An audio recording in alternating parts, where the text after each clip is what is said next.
$25, that's good. I like that.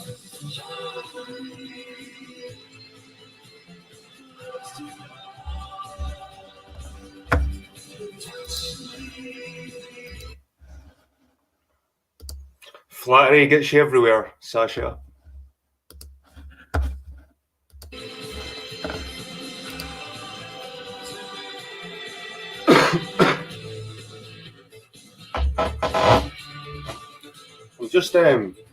I'm just testing out the new setup here.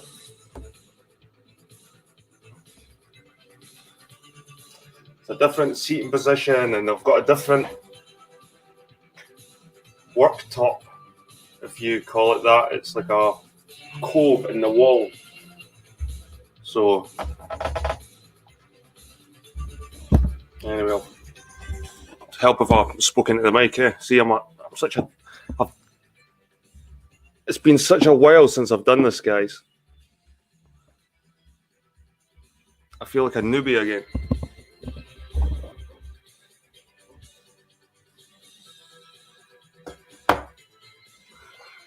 Anyway, right, let's turn the music off. Such a tune, man. That's just 80s. Like, if you want a sound of 80s, that is the sound.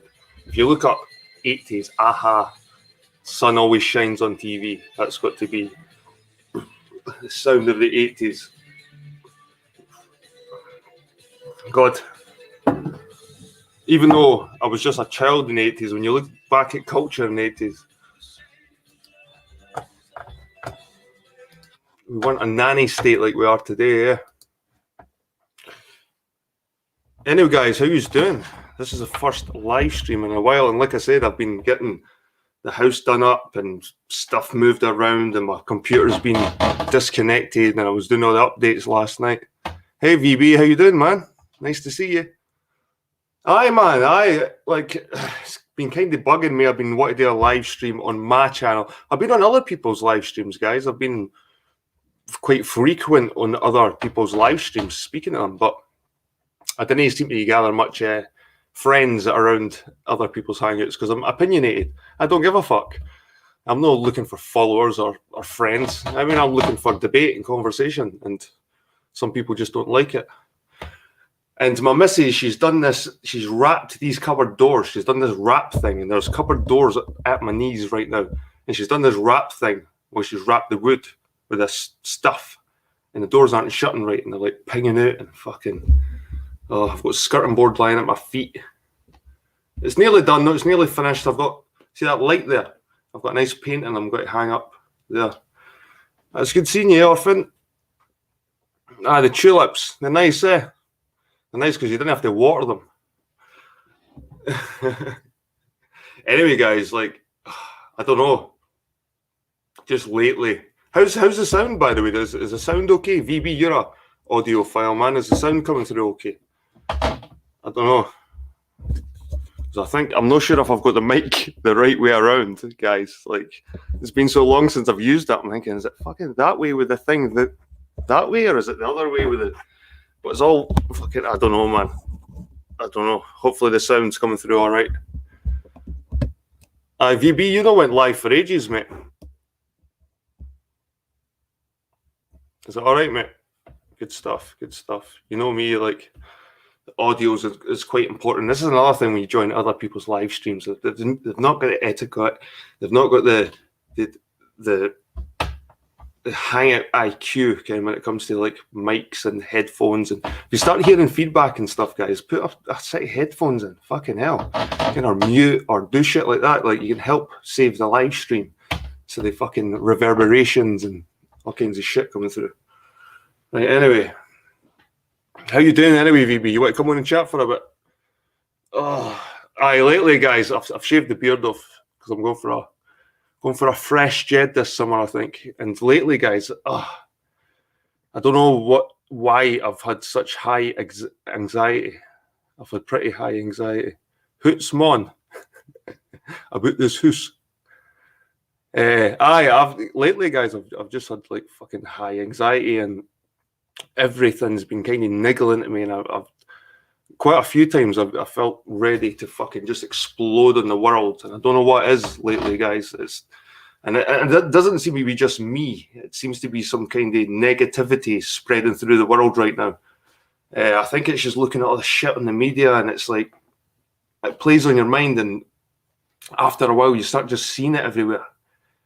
It's like this phenomenon. Like before I got my car, I thought my car was quite, you hardly seen any of the cars around. And then after I got my car, you've seen them everywhere. And it was the same with my missus when she was pregnant. When my missus was pregnant, it seems like everybody was pregnant. Like, you would notice pregnant people everywhere. And it seems to be, if you're thinking about something, and this is where people get this bullshit new age stuff where they manifest stuff into reality. That's bullshit. You don't manifest anything into reality. When you're thinking about something so much, you start noticing it around you all the time. You start looking for it. You start seeing it where it isn't there. And this is what's kind of been happening to me lately with all this shit that's happening. Usually I can deal with it quite all right, but just lately, it's like one thing after another in my life, and in the media, and the COVID, and the fucking masks, and the lockdowns, and all this shit, man. It's really getting on top of me, like, and it seems to be because I'm thinking about it all the time. I'm looking for it. I'm seeing shit in my work that I shouldn't be seeing. And I'm seeing it. I feel like the guys are a bit touchy with me, and I feel like what's fucking up with him, and I'm getting this negative shit for everybody, and I think it's me. It's like people think you manifest shit out the universe. The universe is up here, guys. So it's trying to reel myself back in and put, it's like that, as Adam Sandler used to say, go to your happy place. I mean, it's like, so lately, guys, I've just been fucking, I don't know, life's been pretty fucking weird, to say the least. And we're not invincible, guys. We're not invincible. Even Jedi Boy, that's big tough Jedi Boy, taking the world. I can usually see the beauty in everything, guys. I can see I look for the rainbows in a fucking shitstorm. You know what I mean? It's like, I've always tried to be a half glass full kind of guy rather than a half glass empty. I know the world's pretty fucked out there, but it's like I can still get on and enjoy my life knowing the world's burning behind me. I've been that kind of guy. But lately, I've been kind of getting sensitive to it. I don't know why. I seem to be getting dragged into the fucking circus. And it's, like I said, it's been fucking with my sleeping patterns, my eating patterns, the way I behave in people and shit like that. I've been fucking, there's something not been right with me. And it's not just me. I was speaking to a guy at my work and he's been similar. So I don't know if it's this whole negativity within the media and the fucking, I don't know, it's having an effect on everybody. And I think it's just after this period of time, this nearly fucking a year and a half. Is it over a year and a half? All this shit. How you doing, Conan? It's about to get very real, guys. Jed's feeling it. I'm feeling it. I'm pissed off. And like I said, I go for my walks in nature and I try to take my mind off things. And you asked me if I've been reading, Conan. I can't read. I can't fucking listen to music. Like that song you just heard by Ahada now, that's the first song in fucking weeks and weeks and weeks that I heard on the radio today, and I thought, okay, well, that's a fucking good song. That just reminds me of my youth. That reminds me of the 80s. I don't care if people say it's gay, and I'm fucking man enough to know what I like, and if you didn't like it, fuck off. So when I heard that tune, I thought, okay, what? That's fucking, and there's something in the lyrics somewhere that just seems to pull you out of something. And like I said, music, I can't even listen to fucking music lately. And someone smashed into my fucking car as well. This woman, I was reversing into my space outside my fucking house, and this woman fucking smashed clean into the front of me. She written off her car.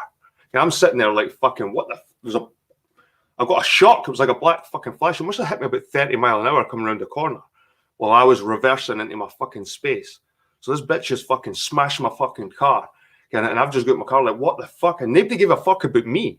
No one gave a fuck that someone just drove into me. You know what I mean? No one gave a fuck.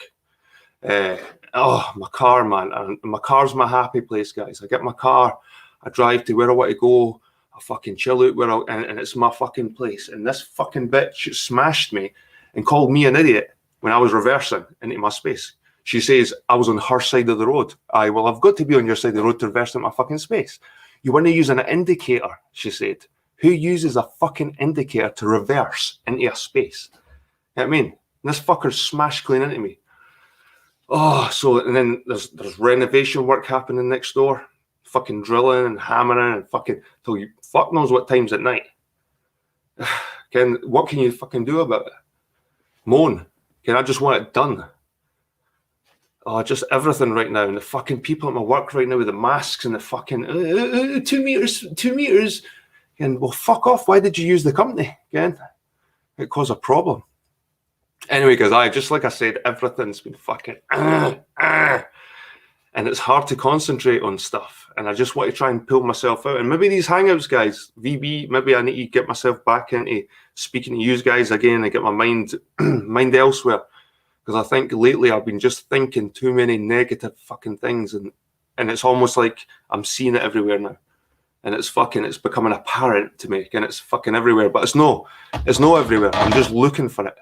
Again, there's good out there, but I seem to be ignoring the good because I'm looking for the bad shit, and it's putting me down. It's putting me down, guys. I'm not fucking around. It's put me in a fucking weird depression here. But what can you do about it? What can you do? Don't know. Rennie, let's chat, Jed. Got a link.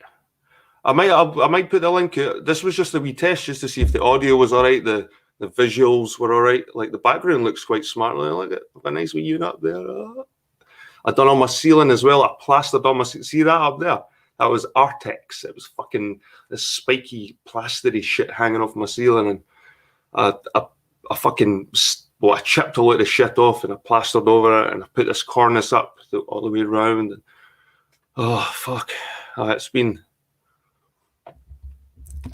busy times, guys. We all have bad days. It doesn't mean we're having a bad life. No, we all have bad days, but usually I can put a bad day away and start again fresh, Rainy. I can usually. But lately it's just been one thing after another. I'm starting to dread going to work. Like I usually enjoy my work. I take a bit of pride in my work. I've done it for so long now that I enjoy the interactions with the customers and the new places I go, and I usually see the good, even though my work's hard. It's hard graft. It's fucking difficult work, but I can still see the good in it. You know what I mean? It's like, but lately, I can't see the good in fuck all. I can't see the good in anything right now, and it's really putting me down, like, guys, I've got to say. How you doing, Vlad? Nice to see you, mate. You're a bit late, 10 minutes or something. How you doing, Tom?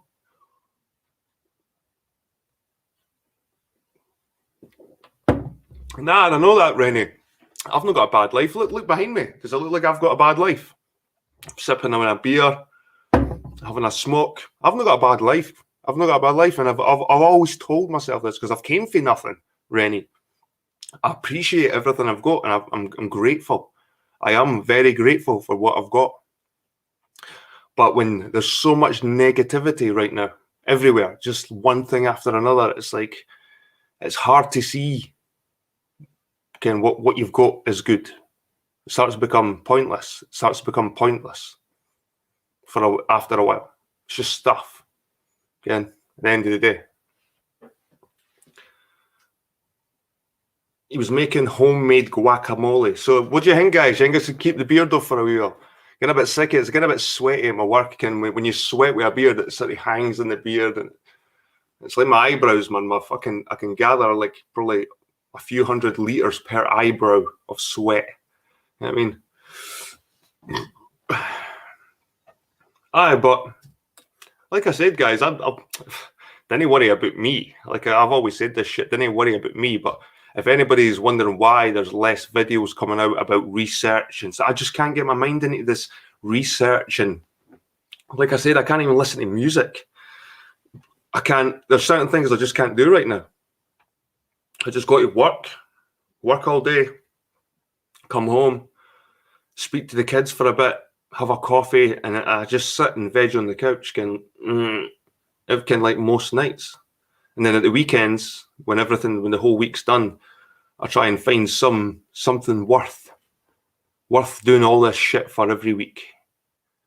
Finding something worth living for at the weekends. You know what I mean? Like taking my kids out and spending time with my kids and going to nice places. Again, like try to find stuff that's worth living for. You know what I mean? Instead of just sitting in my house, sitting on YouTube, sitting on my computer and waiting out. To be honest with you, I've not paid much attention to the media even any more than I usually do. If anything, I've took a step back from the news. I just turn it off. I just fucking switch off. And it's not because I've been watching more media and news coverage that I'm becoming depressed or anything. I don't know. I don't know what it is. I don't know if it's fucking weather. Because Scotland right now, we're still wearing fucking house coats. Look, we're still fucking freezing in Scotland. We're still struggling to get double digits in the Celsius in Scotland. Last week, I was up at a broth and it was 2 degrees Celsius at night time. 2 degrees Celsius. And this is summer times. What the fuck? I'm freezing my fucking balls off. I'm ready to talk, Jed. Right, man.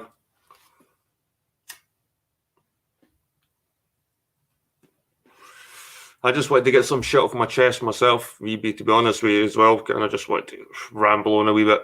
Like I said, I'm no fucking particularly 100% right now, like where my mind is.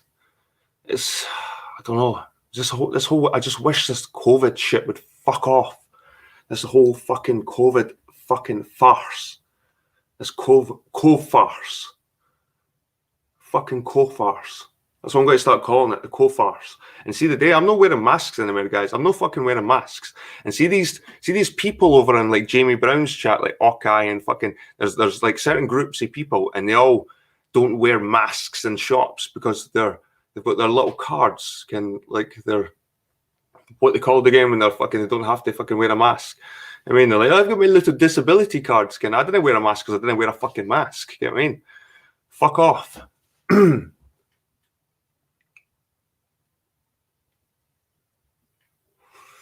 So I've stopped wearing masks. I've started ignoring people. And this is what maybe is too. It's the way I am with people now. Like just the way people are with me. Because I'm not wearing masks, I'm fucking, maybe just people are a bit negative with me. Like in shops, take a big step back away from me and shit. I don't care. Fuck off. You know what I mean? I'd rather catch the COVID than fucking get any vaccine. Tell you that. Probably got it. Who fucking knows? You didn't get any symptoms, so fucking, I might even be sitting here with it. Hopefully, and build up some immune system to it. Right, VB, I'll put the link out because I'm not gonna be on for that long tonight, man. I'm probably going to make it an hour or some shit like that. I've been on 20 minutes rambling. I'm just saying, guys. Like I said before, I think, like I said, it's in my own head as well. Like this, like I said before, when you start looking for something, you start seeing it.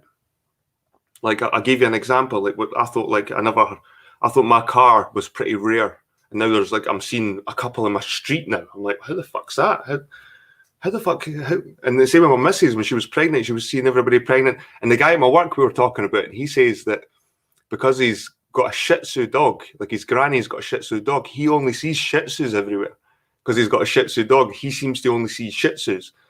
And it's because it's not because there's only Shih Tzus in his universe. It's because he's subconsciously ignoring other breeds of dogs, and he's focusing on the Shih Tzu. So the guy at my work's only seeing Shih Tzus at his work. So it's this phenomena, guys, where you're it's not that you're manifesting stuff into the universe or anything. It's the fact that because you're thinking about it all the time, you start seeing it everywhere, and you will see it. And other times you'll see it when it's not really there. And this is what starts fucking with your brain. This is what starts messing your brain up, and it's you doing it to yourself. I know it's me doing it to me. You had to see how the universe works.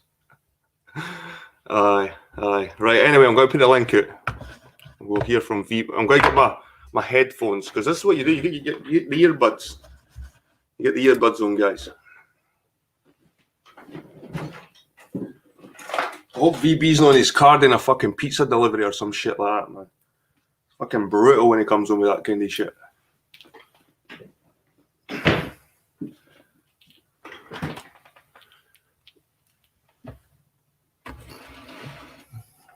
Right, let's see.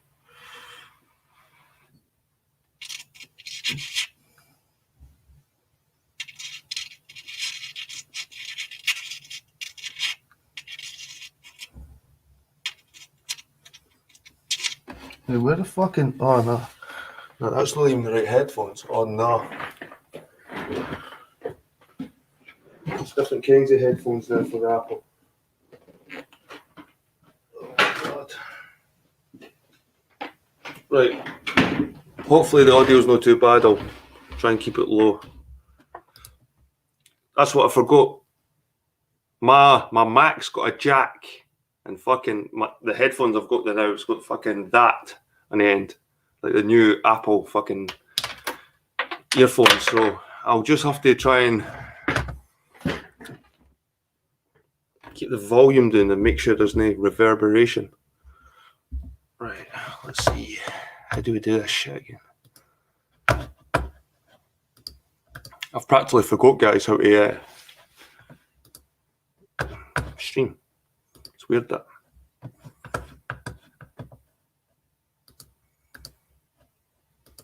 Right. The link is coming out. The link is out. I Release the hounds. We'll see if VB's coming in. We'll see if Rennie comes in as well. Good to hear from Rennie. Has Rennie came on before? Maybe.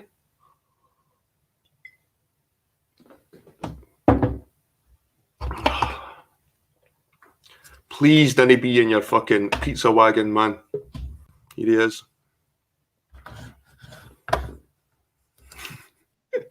How you doing, mate?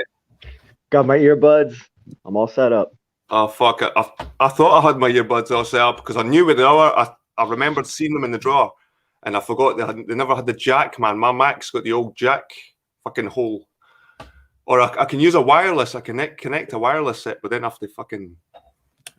Right, wait there, mate. There's someone else. Do you want to speak before someone else joins, or do you want the other person to join, mate? Well, I mean, I'd like to speak to you one-on-one for just a minute or two first. Right. Well, I hope like the guest backstage is cool with that. Like, me and VB's not had a bro chat for a wee while, so I know what he's like. He gets a wee bit bitchy sometimes when like people start interrupting. How you been anyway, man? You've just heard my fucking... I'm never usually a fucking negative guy, man, but recently, man, fucking... I could fucking smash my head off a wall. I mean, off a brick wall. I'm feeling the same way, man. I don't want to watch any TV shows that I used to like. My wrestling has turned out to be total shite. Everything sucks. Cigarettes don't even fucking taste good anymore. Fucking 420 doesn't even taste good anymore. My job sucks. I hate looking at people. I hate interacting with people. I don't want to do fucking nothing, man. Everything fucking sucks, man. I'm bored out of my mind, man. That's the same as me, man. That's fucking... You almost rounded up it's almost the same. I'm almost the same, feeling the same way. I don't know why I'm feeling that way, man. Like I said before, I think it's because I'm looking for it. Like I've slipped into a negative... I've let something get into my life, man. Something really negative. I can feel it grinding inside me, mate. Like remember the feeling you used to get when you were a youngster and you used to get jealous, like a wee jealous little boy, kind of that envy, that nippiness, like something's just gnawing at you. And it just feels like something's gnawing at me. I don't know what it is. Is it all my negativity and my talk about the non-Adamics and all that shit? No, man, no, fucking VB, you've hardly been about. I've not been listening to you, man. Like I've listened to your last videos, but that was like ages ago. Yeah, I mean, I feel like I've reached the end of the truth tunnel. I've reached the bottom of the rabbit hole. That's how I feel. I know we could go back and forth about that, but I feel like everything comes down to the knowledge of the tree of knowledge and the apple, the sour apple, and God's bloodline. And the reason everything sucks is because of Satan and his schemes to destroy the bloodline of God, and we're trying to restore it almost feels like the powers that be believe in that shit that you're talking about, mate, and they're making it happen in the world. And they're making everything shitty because they believe in that shit in the Bible. And it's not like the devil's a red guy running around doing this shit. I think the powers that be are just doing this shit because it's in the Bible. And it's like almost feels like they're doing this shit. The same way they can passing like gay rights to get married, and the powers that be are doing these things. It's like almost they're fulfilling the Bible themselves, these fuckers. And it feels like they're winning right now. It feels like the negativity right now is fucking winning. It's just crazy, man. It's like they insist on having immigrants come in, but then they insist on making it the worst of the worst possible immigrants. We can't get Nordic people to come in here with their college degrees and their successful attitudes and approach to life. No, we have to get third world scum of the earth to get shipped in mass that are going to do all these fucked up things to our people. They can't. The system is going out of their way to make life as miserable as possible for the Adamic people. That's what I really feel like is going on right now. We just had local elections, VB, and it's the first time ever that the government's let refugees vote. Refugees. These people have no business. See, it's funny. They call us archaic, but the Adamic patriarchy had all of these problems sorted out hundreds of years ago. We already had all these problems solved hundreds of years ago. And now, just for being who we are, they're telling us that we're archaic. When in reality, we already had this shit sorted out and we're regressing downward right now as a society because of what we're letting happen. But no, we're the archaic ones. We're the backwards ones, supposedly. You know, it's just funny, man. Just funny. They're trying to demoralize us, man. You know, It's the working, white man. Well, working. the white man is the scariest thing in the world. We are the apex predator, I guess you could say. I don't like to call us predators, but we're the pinnacle of humanity. Like we're literally the genetic sons of the creator God. We are the actual sons of the God of the Bible. We're basically almost God. You know what I'm saying? And the society doesn't like that.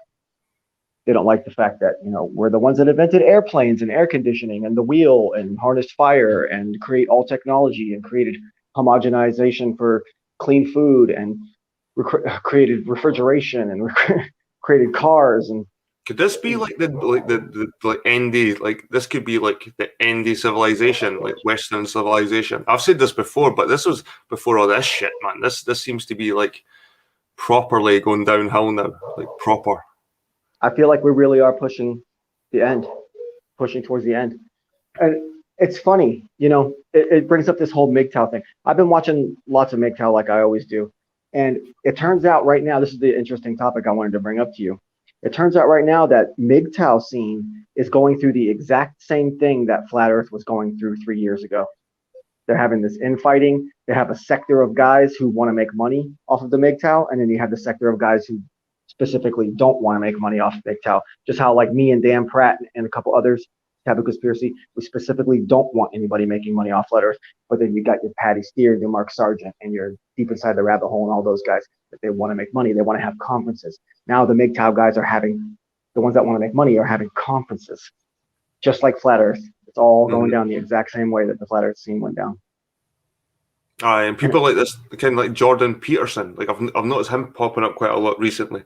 This Jordan Peterson character, and again, it's like one of these characters that just blurt shit at their arse, kind of like his first 12 rules, kind of like the 12 rules, and it's like we've got young guys, kind of looking like incels, they're calling them nowadays, but we've got young single guys looking up to people like Jordan Peterson, kind of some kind of savior kind of model, and they're just Jordan Peterson, such a drone. He's such a pathetic excuse for like a symbol of masculinity. You know what I mean? And this is what everyone's portraying him as, in this intellectual like powerhouse.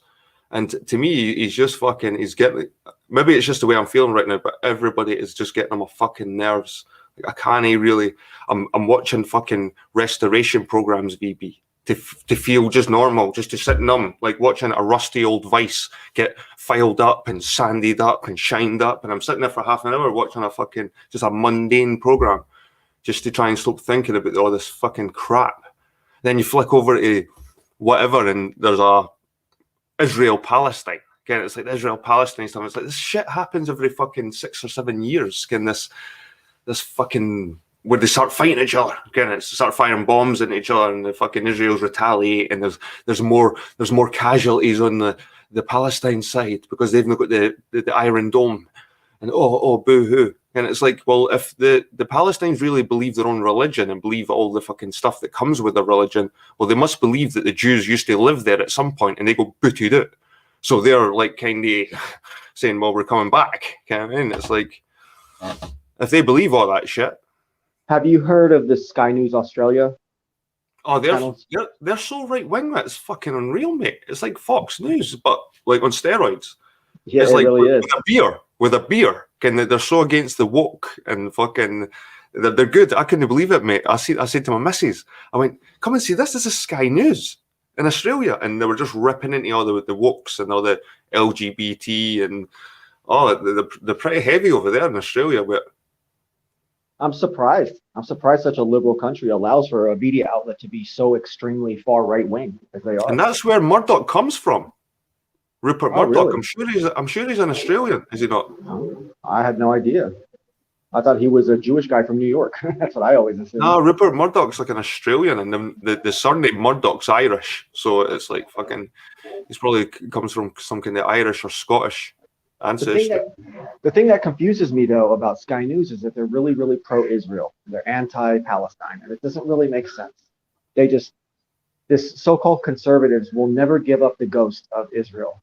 They think that you're not a good Christian, you're not a good conservative unless you support Israel, which is, as far as I'm concerned, quite the opposite of what any real conservative should be sticking up for. But that's just, that's just me. But they just won't let it go. They're always supporting Israel. Same as that girl, Faith Goldie. Remember Faith Goldie? Same thing. She was a hardline right-winger, but she was just straight up Israel's ass.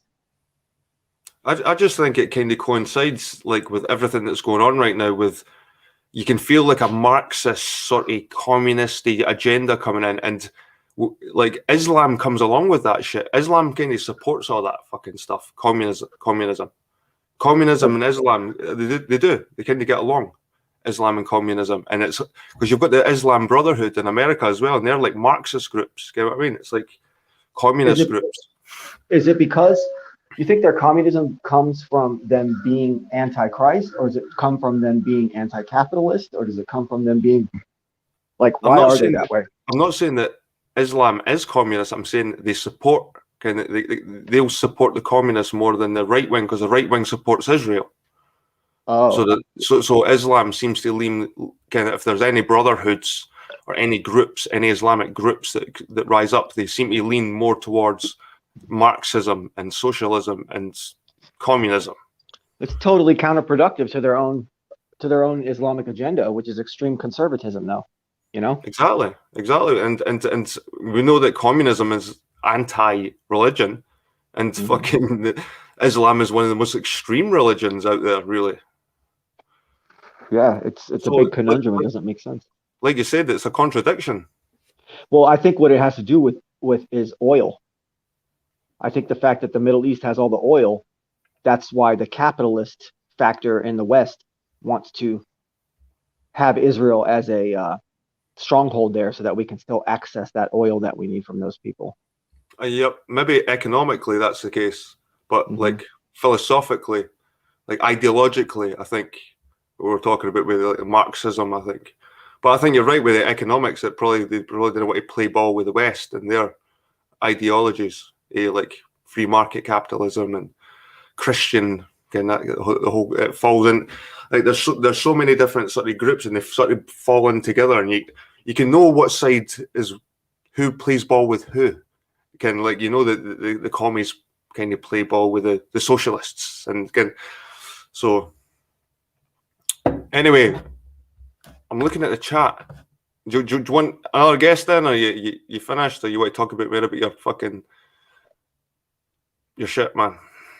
Have you had any shitty days at your work recently? I like hearing sometimes your days at your work. Has it just been mundane, pish, deliver a pizza? How's the tips been? Good. Tips have been solid, yeah. I got moved to a different store a couple months back, and it's almost triple my money. It's pretty insane. I moved from like the ghetto side of town to like the rich white suburbs. So you got a different manager now? Yeah. No, the big fat bitch. Another one, yep. But this one's nice though. This one's nice, but unfortunately, she herself is actually cucked. She's a white woman and got impregnated by a Hispanic/black guy years ago. While she was pregnant with that baby, he went and impregnated another 300-pound white land whale. And this woman, who's my manager, somehow adopted that other woman's child. And then the guy came back to her and had a second child with her. So she has all 3 kids. So she's actually been cucked. Fuck's sake. I mean, am I wrong with saying that? I mean, that's pretty much what it is. She's been played. She's been played by the boy anyway, aye. Mm-hmm. And does he keep in touch with the kids and stuff? I'm not really sure about all that. I just know that she got cuckolded and has taken responsibility, taken his child from another woman while she was with him and pregnant with his baby, took that other child from his other pregnancy that he got and has adopted the kid. It's pretty crazy, man. And it's like, what are you doing? Why are you? Would you ever adopt a kid, or would you ever like get with a woman that had another man's child? Like, at this point, no way. No. there's only one woman that I'm interested in. It's the woman that I've been with for the last 10 whatever years. That's the only woman I'm interested in. She doesn't have any kids. I don't have any kids. We don't want kids. That's the only woman I have any plans of doing anything at all with. I don't even want to look at. That was another subject that actually popped up within the circles. Like kind of these three, that there's been a lot of protests right now in Britain, and there's a few characters popped up, but there's this subject thrown around. It was anti-natalism. It's not even a proper word, but it's the theory or the idea that you shouldn't have kids because the world's shit. So they're against having kids. They're against bringing kids into the world. It's strange that people have actually taken on the symptoms of the problem. The root problem is that the government is making it so that it's less desirable for us to have kids. So it's kind of like anti-natalism is kind of just like a natural result of the scheming and plotting that the evil governments have been doing against the people. But it's strange to see that there's a group who's actually figured that out and then embraced that and are encouraging anti-natalism instead of anti-natalism just being a natural occurring result of what's going on. Well, it almost plays into the idea of the whole fucking Illuminati or the whole depopulation idea. And it's like that plays perfectly, and that's perfect for the powers that be. Can the white people stop breeding? I mean, it just almost seems like to me another one of these fucking fad ideas. Like I say, I put anti-natalism into my phone, and the autocorrect doesn't register it. It's like, what the fuck's this word? Because it's so unnatural that it shouldn't really be a word. It shouldn't even be something that's spoken about. Anti-natalism. Yeah. And so they're pro-abortion and all that stuff because they think that life shouldn't really come into this world. I don't want to offend. And it's tied in with environmentalism as well, mate. Can the whole humans are bad for the planet? Can the idea ties in with it? I know let me go back a minute. I know it sounded insulting when I was saying that, some woman adopted another person's child. And I know that your son comes into the relationship from a previous, or no, you have an older daughter who's the one that's with her own mother, right? Yeah. Okay. So I wasn't trying to be offensive and say like. No, I didn't even think about that, man. I didn't even apply myself to your. Okay. And because I was saying that this woman is cucked because of the fact that while she was pregnant, the guy went and got someone else pregnant and she still stayed with him and then got pregnant again by him. Like she was just going with it, Yeah. Because she's so desperate for attention, No, I took no offense, man. I took no offense to it. And at my job, they keep hiring non-Adamics. They keep hiring them and they keep failing and ruining everything and doing everything wrong and costing the store hundreds of dollars at a time with their errors that they're making. And I'm just thinking to myself, man, if I could just have a word with the owners of this company, man, I'd tell them, you need to focus on hiring the correct people because you're just throwing thousands of dollars down the fucking toilet on a daily basis over here. I've heard that Florida's been quite good with the whole COVID stuff. Like they've been quite with masks and shit like that. Like everyone's been quite relaxed with it and lockdown and 2 meter distance. And I heard that Florida's been one of the most relaxed places, like with the rules. Yeah, because our governor is standing up to the Congress. There was one guy in the U.S. I don't know if it was a senator or a congressman, but he told Nancy Pelosi, "Hey, we're done with your stupid masks." And he took his mask off and he said, "Your stupid mask," and he threw it on the thing right in the middle of Congress. So that's a big step forward. That's a statement. I wish more like a politician would do something like fuck this shit. Get what I mean? And everybody would be like, "Aye, fuck this shit," because there's sheep. There's sheep in my country. They see one person doing it, everyone will like follow.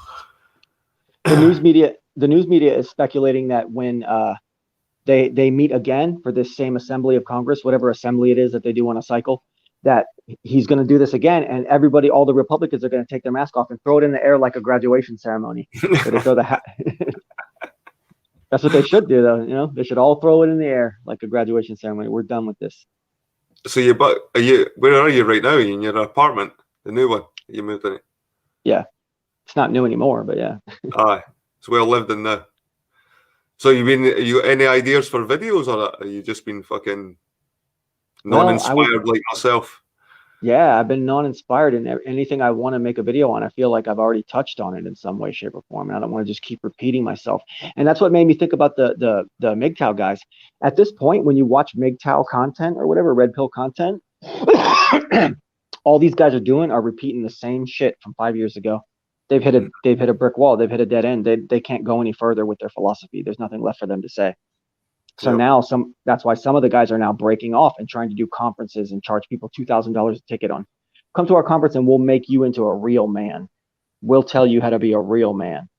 It's like, if you're a guy out there and you're paying another man $2,000 to tell you how to be a man, you got fucking problems, buddy. Aye. That's kind of the same idea with Jordan Peterson. He charges like 80 quid to go and listen to his fucking kind of, you're paying 80 quid to go and grow up, like, listen to a guy who he's got mental issues, Jordan Peterson. I remember him on RT speaking about a friend, and I made a video about it. Like, it's called Jordan Peterson Cries on Interview or something like that, and there's so many of his cult members in my comments going, you don't understand depression and kind of all this shit, but that's not the point. He's like he's an influencer. He influences young men, and the fact that he started crying live on like a show kind of gives way for his followers to cry as well.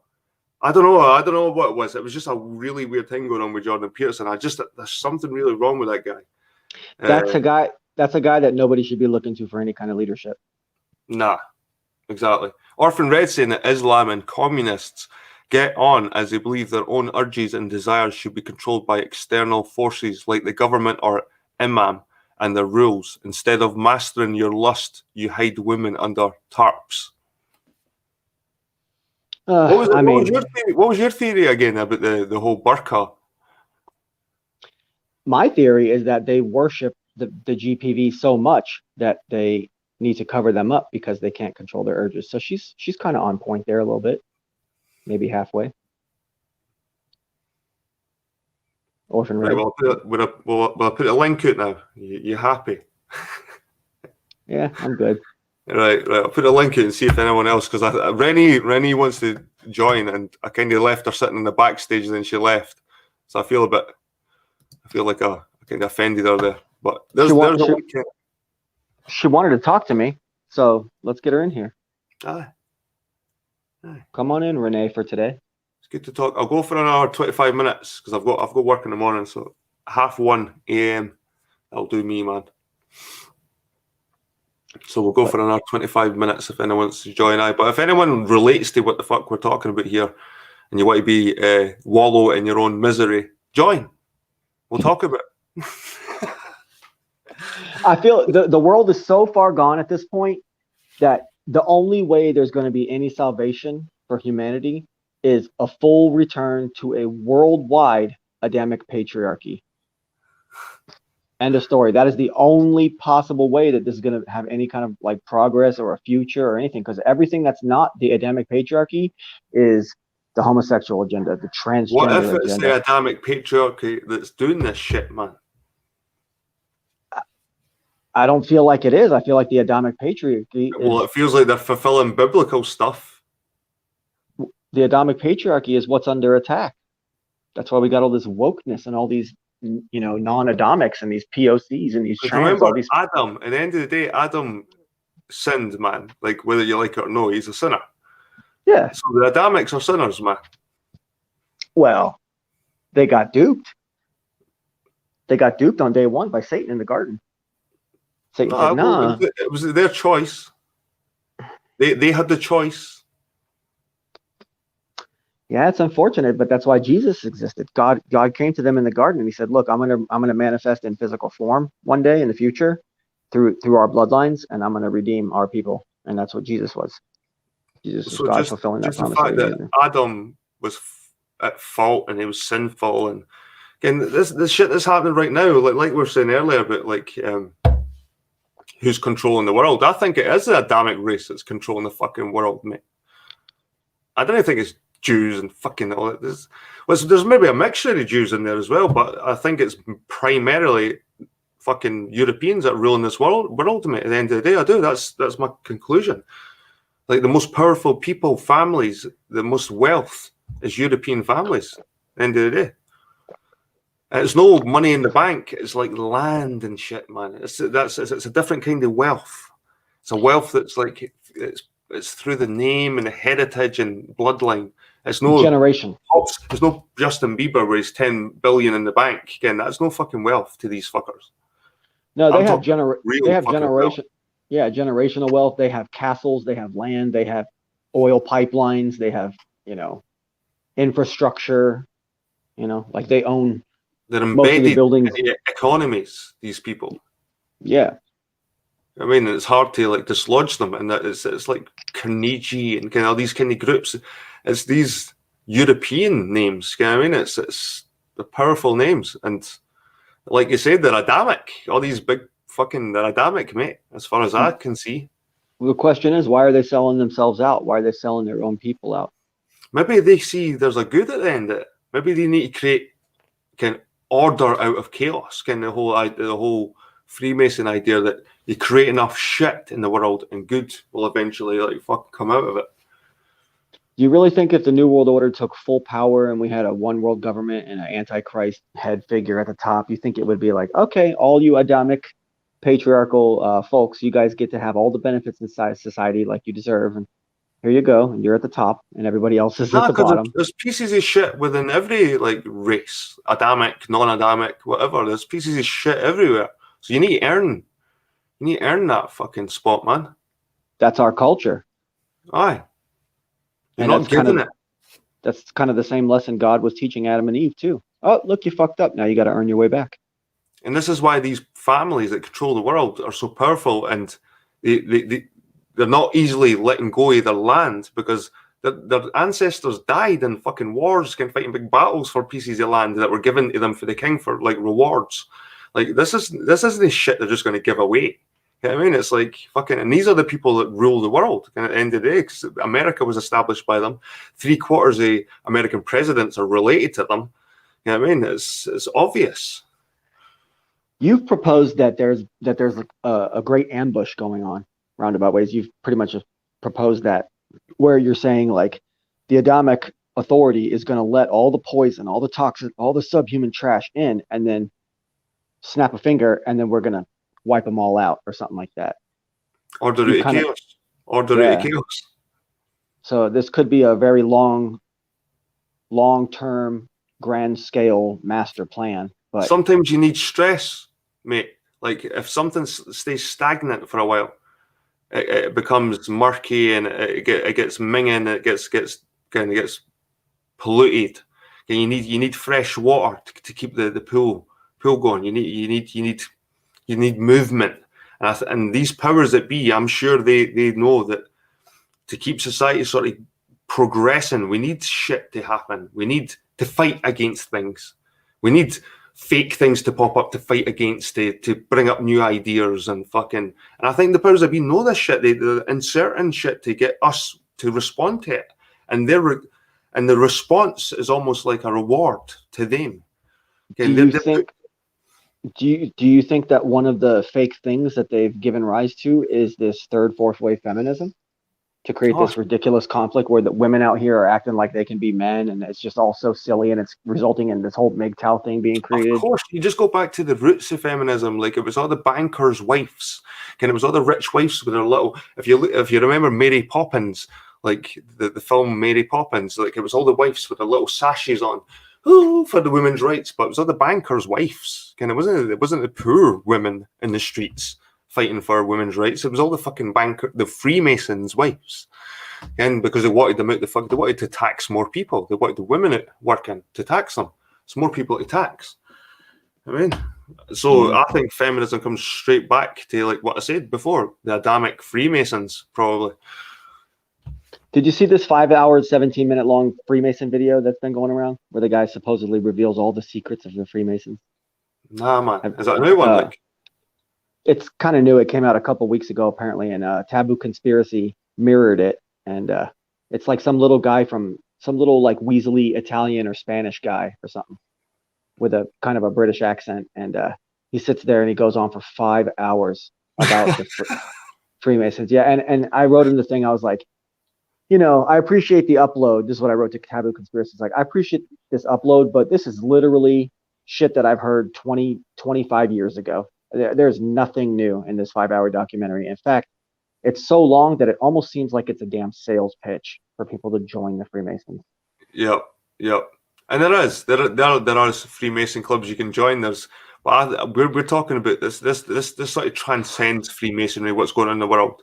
Again, you've got these old men at bowling clubs and fucking little groups, and you've got certain levels of Freemasonry. The shit that is controlling the world today, it transcends Freemasonry. They probably laugh at the fact that get called Freemasons or whatever nowadays.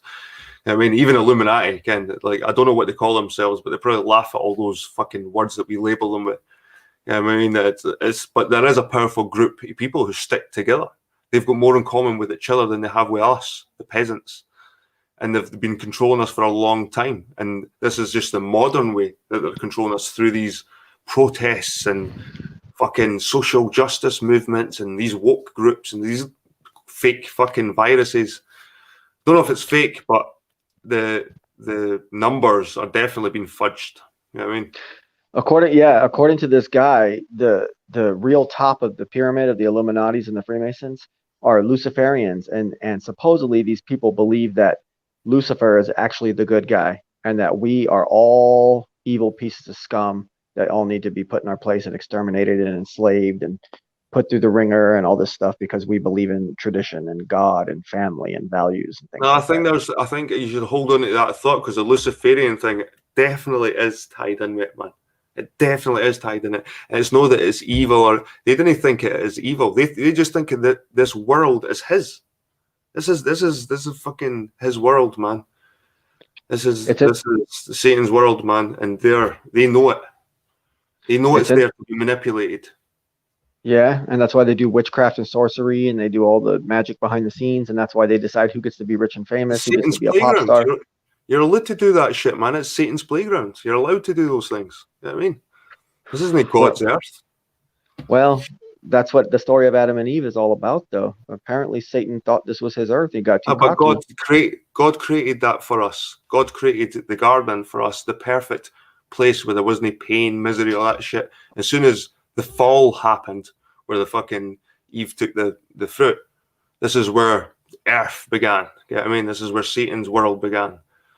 I mean, so the shit that's happening within it, this is his playground, man. You just need to play by the rules. From what I understand from the teachings I've been listening to, it's that God created this world and he created the non-Adamics, and the non-Adamics were under the control of Satan, and then Satan intermingled his angels. He fell before the Adam were even created. And God's response to that was to punish Satan. And then he's like, well, I'm going to create this whole new race, the Adam, and they're going to take dominion over this world. And Satan's plan was like, oh, yeah, God, well, I'm going to take your precious, pure children and I'm going to make them eat of this fruit. And now, throughout their generations, their fruit's going to be tainted. So they're not even going to exist genetically. I'm not as well versed as you, VB. So see when God cast Lucifer down, was that after Adam and Eve fucked up? Before. Or was that before? Before. Was that before? Yeah, it's hard to find and it's hard to research, but you can research it. You look for the fall of Satan in the previous Earth age. There was previous Earth ages before us, before the Adam were introduced. So maybe the Adam are the ones who are only, in JLB's eyes, maybe a couple hundred years old. Or when you look at the Mudflood people, we've only been here for 250 years of history. Maybe that's when the Adam actually came about. But if you believe your Christian sort of ideology, why would God let the devil roam and fucking do all this shit to us in this planet? That's a tough one. I don't exactly have the answer. It's his fucking world, man.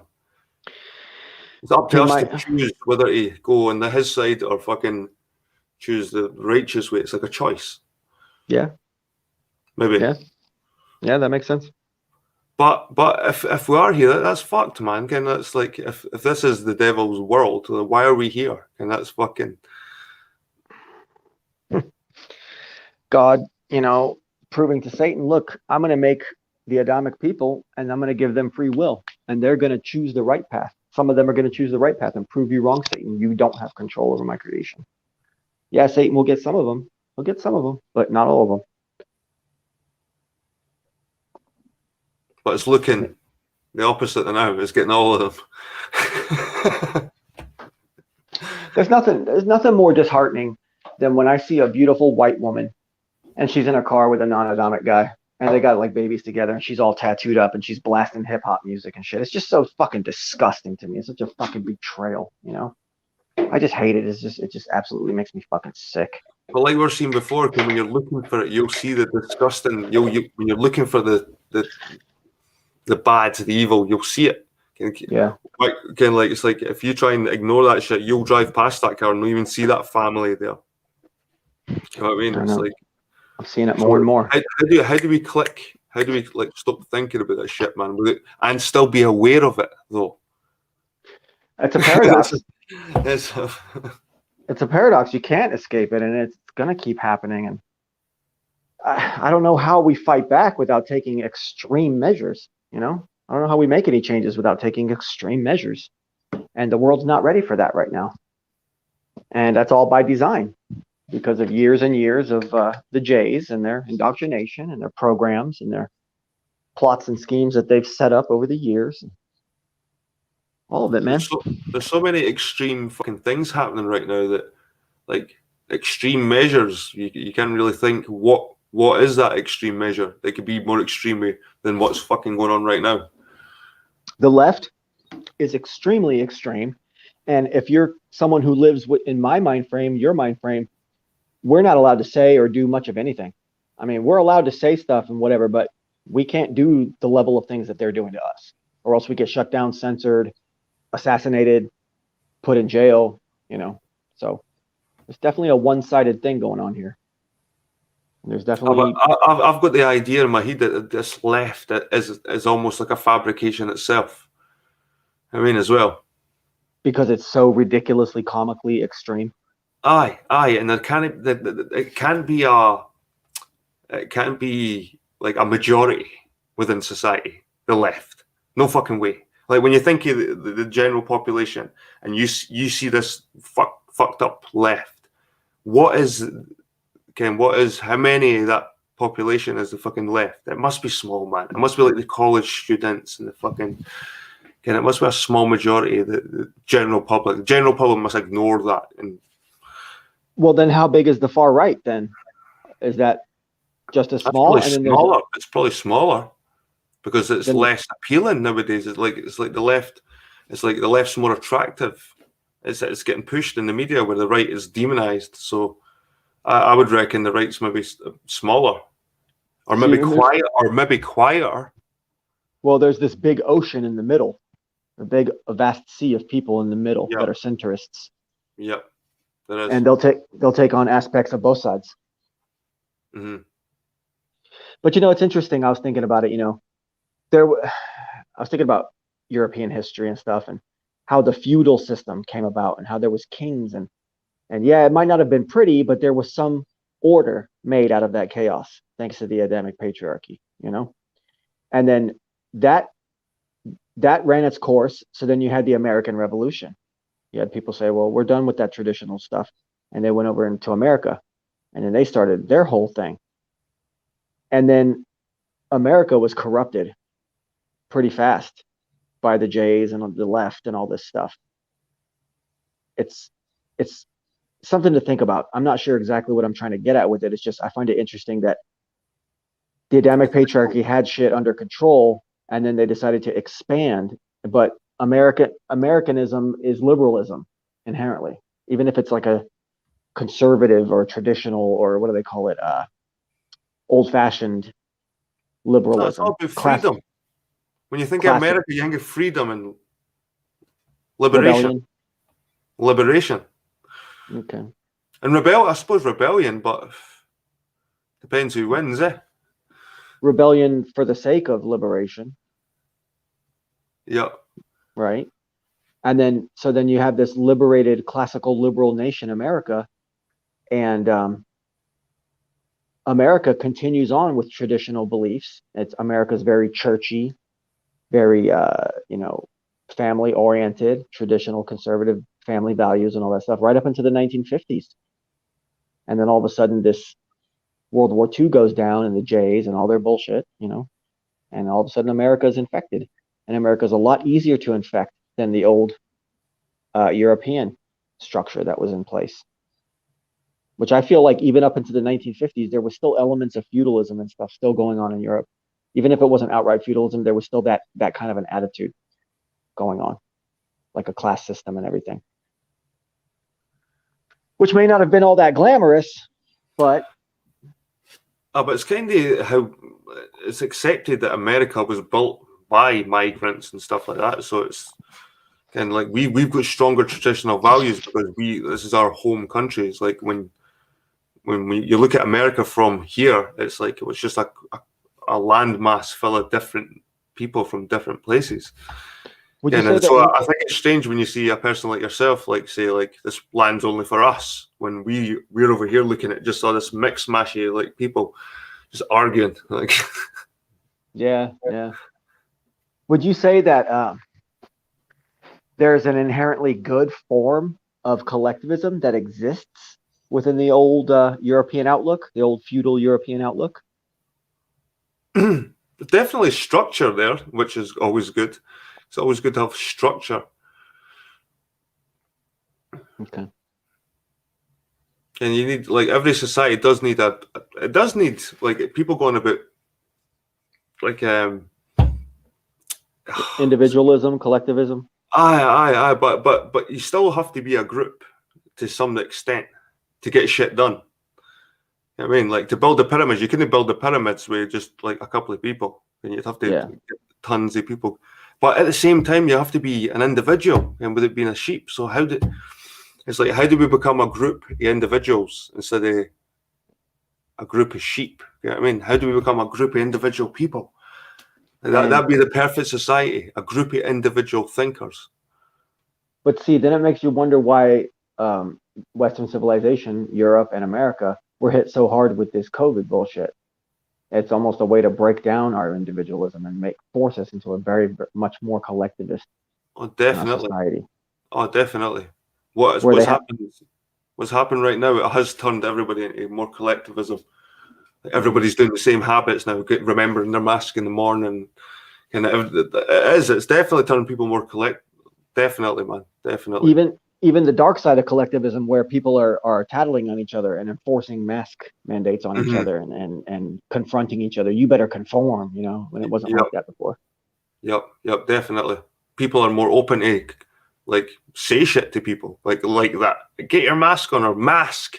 Like, someone, like one of my workmates had a customer go, mask. He was like, fuck. And like shouting, like, and then a couple of years ago, that wouldn't even be normal, for someone to just shout mask in your face. You know what I mean? That you'd laugh at them, like, what the fuck? But just the way society is now, that's seen as even normal. Someone shouting mask in your face, and you have to put that mask on. But hear me, I don't wear the fucking mask. I keep it. I've got to admit, I do keep one in my pocket, because if someone gets really rat in my work, right, I'll put my shit on just to fucking get it done. But it's coming back off again. Like, and what I find, VB, is when I go to a customer's house, if they're not wearing a mask, I'll not wear a mask when I knock on the door. When they open the door, I'll be standing there without a mask on. And if they're not wearing a mask, I'll just keep my mask in my pocket. I mean, but if I knock on the door and they're wearing a mask when the door opens, then I'll put the mask on, sort of thing, because they're obviously paranoid. But I've tapped on a door with a mask on before, and they've not had a mask on, and then they've ran away to get a mask. Yeah. You know what I mean? Because I'm wearing a mask. Yeah, they're thinking, oh, he must be scared. I don't want him to be scared. Or not scared, but, he's concerned about this. I don't want to act like I'm not concerned if he's concerned. They're doing it out of consideration. But yep, so now I'm just knocking the door without a mask on. And so I'm not wanting them to run away thinking, oh, I have to wear a mask if I tap the door with a mask on. And if they're wearing a mask, I just pull it out of my pocket. You know what I mean? If it's an old woman that's 90 years old, you do get people like, you're trying to kill my grandmother. Like, oh, come on, right, I'll wear the mask. I've had several customers that have actually said things to me, and the guy will hand me $5 and he'll be like, you know what? You weren't wearing a mask. That's awesome. And he'll throw another couple extra bucks in the tip. Really? Yeah. Because they're like, and I'm like, yeah, the mask is bullshit. COVID's a fucking hoax.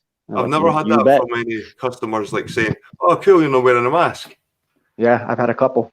And they're like, yeah, this mask shit is fucking bullshit. I'm like, yep, it's all just, and I'll just get a little political conversation with them. Is it just a psychological thing? This mask stuff. well, why they're pushing everyone to wear masks, because it's no deterrent against the actual disease itself. Again, it's obviously it comes from your hands and touching shit, and fucking germs and shit like that. If it does, again, a mask is actually proven it doesn't really do much. So why are the powers that be pushing everybody to wear these fucking masks? To de-individualize you, so that we all look the same, so that we have no individual identity, and we muzzle our mouths, and we can't. It's harder for us to speak, and it's harder for someone to read our face when we're telling them, "Hey, the government's a piece of shit, and they're lying to you, and they want to control you and destroy your economy and destroy your life." If you're wearing a mask and you're telling someone that, it's harder for that person to get that message from you. You know, that's why it's all about optics, it's all control, it's all about what they can get away with making us do. It's definitely harder to communicate to people with these fucking things on, because you're like that, and you're only getting the eyes. And you're only getting the eyes, and you need the rest of the face to get your message across. Yeah, it's funny. I heard someone talking about elbows are the new hands, because they tell you to bump elbows with someone instead of shaking hands, and then they also tell you to cough into your elbow when you have a cough. So now elbows are the new hands. Right?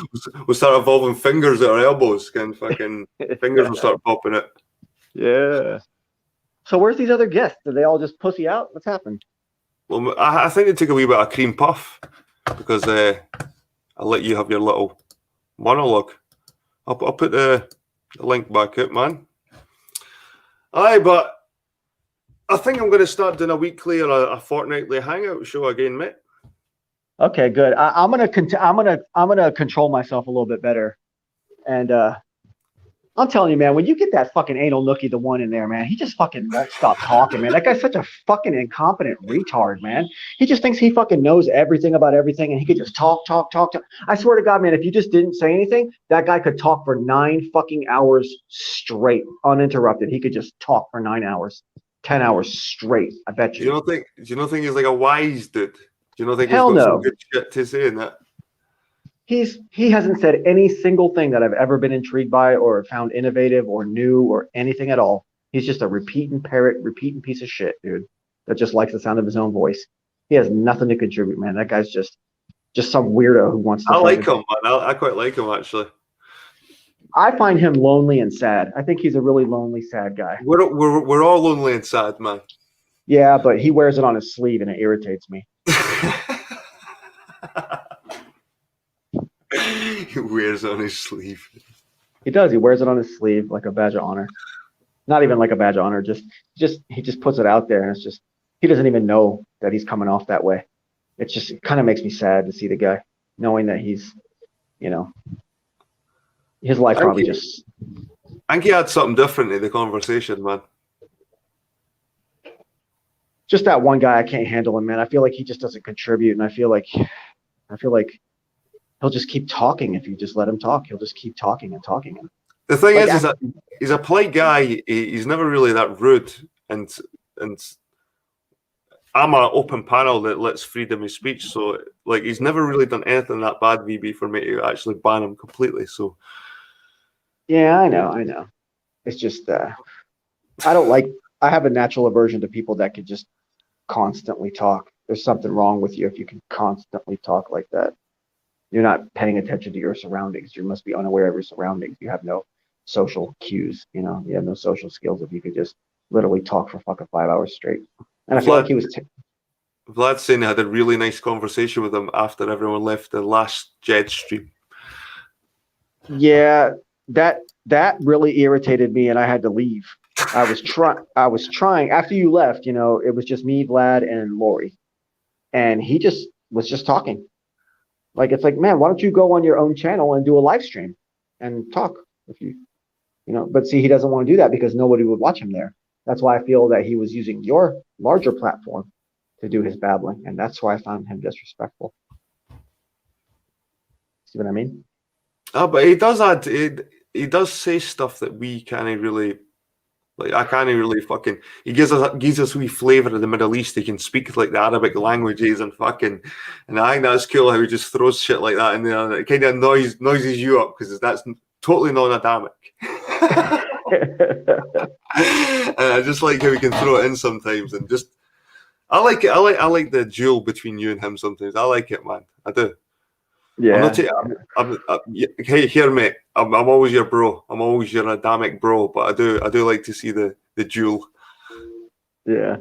And I think these are quite good. Can both of you give as good as it gets to each other? And I don't think after your little arguments that you come off worse or he comes off worse. It's quite funny for everyone, I think. Yeah.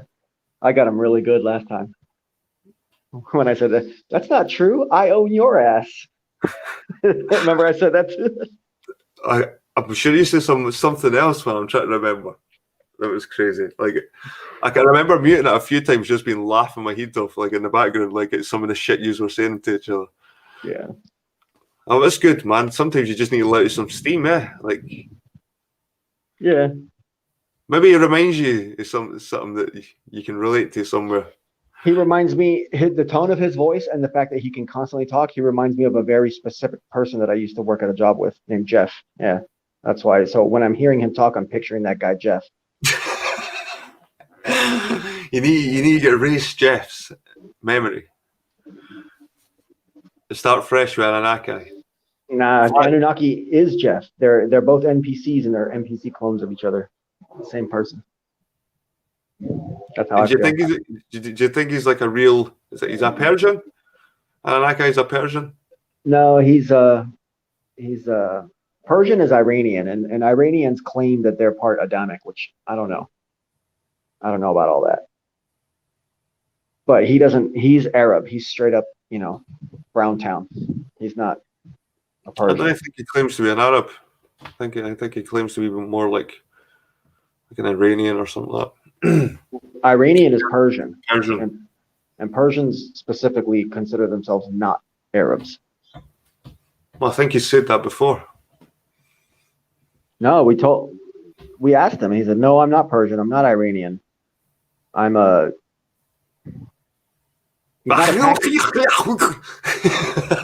Yeah, he's like Afghanistan or something, or one of these places.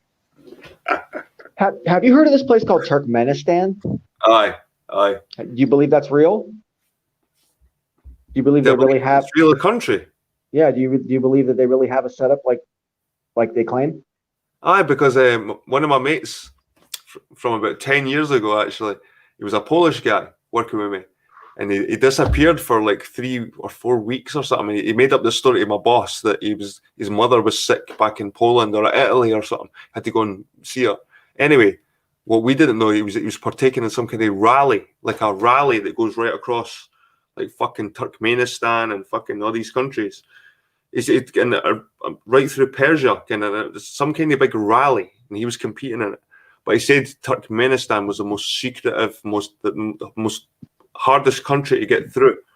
Like they were the worst country, like compared to Iran. He said they broke down in Iran, I think, and the Iranian police came and helped them. They went back home to the Iranian police's house, had dinner with them, had a brilliant time with them. And he says, but when they got to Turkmenistan, it was terrible. They were followed. They were it was like proper, like hardcore. Turkmenistan's going to be bad, man.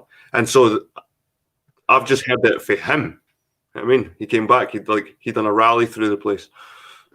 Well, maybe he interpreted his experience in Turkmenistan as bad as them. He might have interpreted his experience of being there as a bad thing. But what I've heard about Turkmenistan is the reason they're so secretive is because their society is so advanced and they stay pure to themselves, like to the extreme. So they don't want any outsiders taking what they have, and they actually have it really, really good there.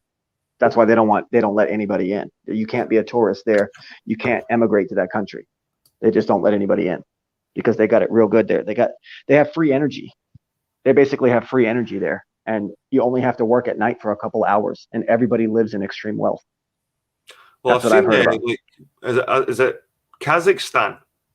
Is it Kazakhstan? But I'm sure the capital, Astana, is it Astura or Astana? It's got like glass pyramids and it's like fucking futuristic. It's like one of the most oil-rich countries in the world. But sorry, it's the same. What's it called? What country is it? Turkmenistan? No, the one I just mentioned. Oh, Kazakhstan. Kazakhstan. Is it Kazakhstan?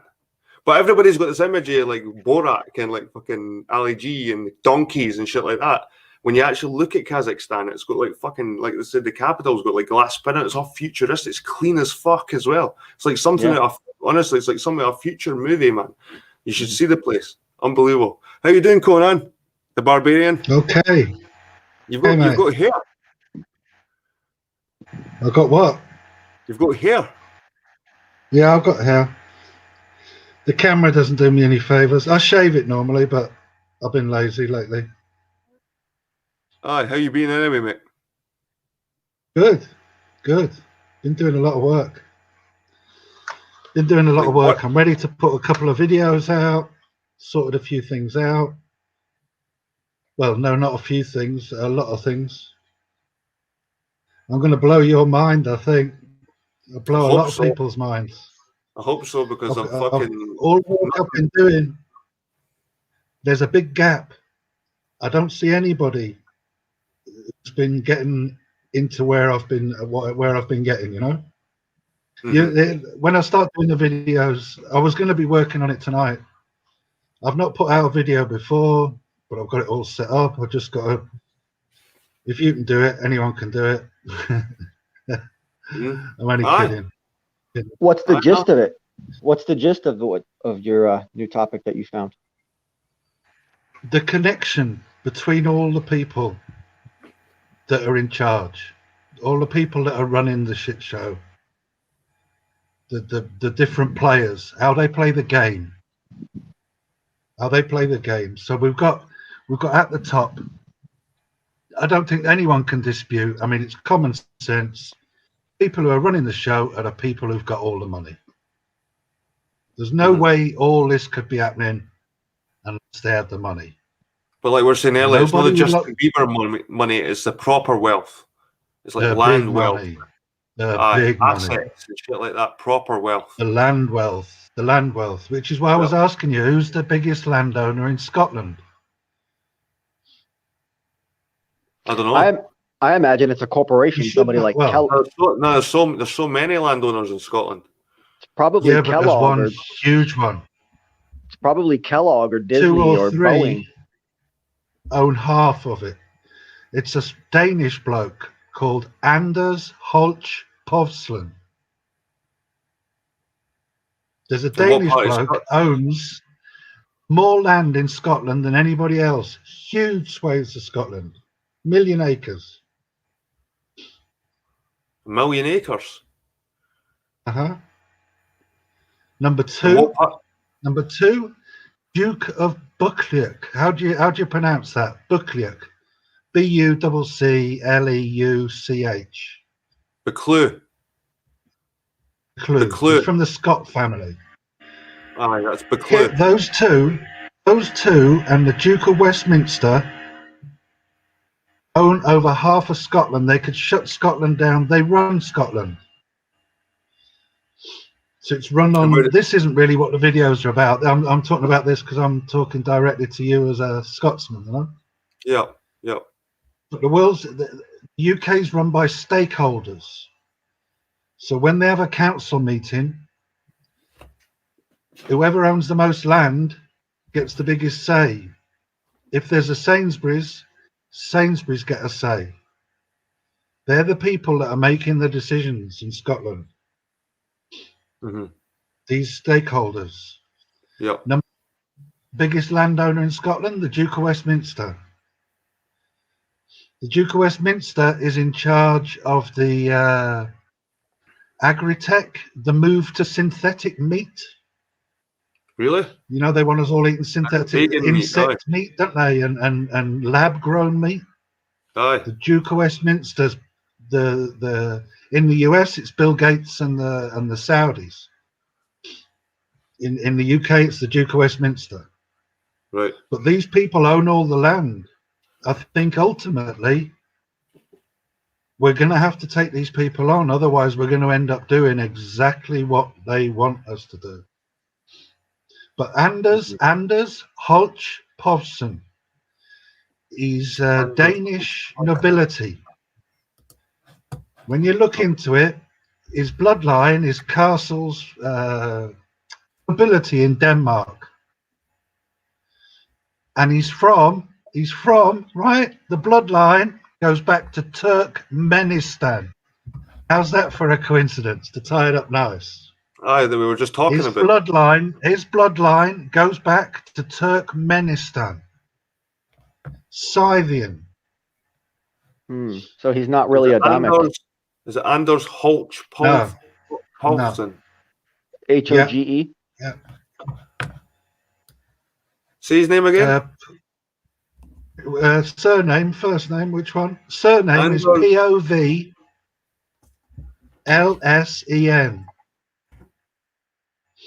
Aye. Anders Holch, Holch. The CEO. Anders Holch Paulsen. CEO. I'll share it. He should come up. Let's see if we can share it. Share screen. And he's buying up more. Everyone in Scotland should know, really, that a Danish knight, Teutonic knight, the bloodline going back to Turkmenistan, is buying up Scotland. Danish He already billionaire. owns more than that's him. He already owns more than anybody else.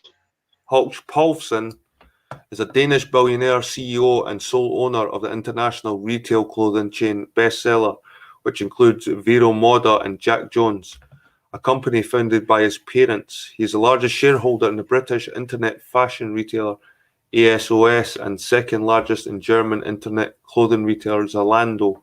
He is also the largest individual private landowner in the UK. So you're right there, mate. The largest individual private landowner. Well, I've been looking into these people. Aye. I know what their game is. He's worth 11.2 billion. And he's not at the top. He's the front man. He's the one that you find when you're looking at on Wikipedia. But there's people pulling his strings as well. In 2018-19, it was reported that Paulsen owns 221,000 acres of land in Scotland, making him its largest landowner. This has risen from a 2012 level of 120,000 acres. So he's doubled it practically when he had bought two further large estates. Yeah, he's bought more since then. 24,000 acre Ben Loyal and 18,000 acre Kinloch Lodge in Sutherland. Now, this land that this guy owns, is it, the land that's underneath major cities, or is it just land that's out in the middle of nowhere with nothing going on? Well, this one here, Ben Loyal, it says it's a isolated mountain in the Highlands. He could be up to anything. He could be doing anything. Nobody would know. Scotland's like that. It is nice little octagon star there. He's bought land in the borders specifically to trade it with Forestry Commission in return for 1,000 acres of woodland to add to his 43,000 acre Glenfeshie estate south of Aviemore. That's important land. In 2014, he bought Alduri Castle on the banks of Loch Ness for 15 million. He also bought the Ereball estate in Sutherland. In 2017, Paulsen bought Jenner's building on Princes Street in Edinburgh, reportedly for 53 million. Fuck, no way that building's worth 53 million, man. He announced plans to renovate the building, including a hotel and rooftop restaurant. He plans he's playing games. You think about it, 53 million is probably not much for that guy. That's probably a drop in the bucket for him. Yeah. Fucking hell. Yeah, and he's just a front man. His children the importance is when Nicola Sturgeon makes a decision, this guy's getting the biggest say. Holy shit, listen to this. Paulsen is married to Anne Holch Paulsen, formerly Anne Storm Pedersen, and the couple had 4 children, Alma, Agnes, Astrid, and Alfred. Alma, Agnes, and Alfred were killed at the Shangri-La Hotel, Colombo, during the 2019 Sri Lanka Easter bombings when the family was on holiday there. They had twin girls less than a year later on 11th of March 2020. 3 fucking his kids got killed in that hotel. Well, to we show don't know. you We have all the don't know money in the whether we world. can believe that. Don't know whether we can believe that. They're faking I've their found death. out He's bought the Carpathian Mountains it's in possible. Romania. People do it, don't they? These top people do it. You see, if he sends out, if he buys up everything, people are going to notice. If he, as Rockefeller's done and Rothschild's done, when people think they kill their children, they send their children out with a different name, so they can push them into positions of power, and nobody will know the connections. Do you see what I mean? Mm-hmm. Yeah, they'll put them in Estonia or Romania or United States or Canada or Italy under a different name and under a different identity. Exactly. And then Exactly. And then 20 years later down the lines, some local governor in Estonia makes some big move. Yeah, it's really just that guy's kid. Exactly. So here's another dude that I've just that's found. that's part of the way that the game is played. I've tracked down. This is part of what I've been doing as well. But Rothschild, Rockefeller. You see, if Rockefeller didn't use other names, everything would be owned in the US by Rockefellers. They intermarry and they use different names. Yep. And Rockefeller is a made-up name anyway. It's not the original family. No families out there. I've got to put all this in videos. They also this is how they play the game. This is one of the ways they play the game. But yeah, they also sorry, go. They also diversify and buy up large corporations, and then have those corporations merge into other corporations. That way, they can be faceless behind these large entities like Boeing or Kellogg or Disney or whatever. Look at this guy, right? So we're talking about a Paulson guy, right? He's number two. He's number this is two. Another guy, Richard Scott, the 10th Duke of Buccleuch, right? And this dude, he's the second largest landowner. He got surpassed by that Anders guy, right? But listen to this. His early life. Scott was born in 1954, the son of John Scott, the 9th Duke of Buccleuch, and his wife, Jane Scott, Duchess of Buccleuch, a daughter of John McNeill QC. He was baptized with Princess Margaret as one of his godparents. Oh, yeah. So it's not just a fucking businessman. This is fucking royal. This is what we're saying before. It all goes into these fucking families. This Buccleuch guy, he owns 4 castles in the UK. 4 castles. One's not good enough. Ones. He's got 4. He's got an enormous art collection. The guy's minted. The guy is absolutely minted. Look at these places. He's got 4 huge ones, plus London, Edinburgh, the works. These are the people making the decisions, not Sturgeon, not Salmon, not that Blakeford guy or whatever his name is. They're nobodies. They really are nobodies. They're nobodies. Right, and the whole everyone says, oh, that's Sturgeon, and she takes all the people spend their time moaning about her.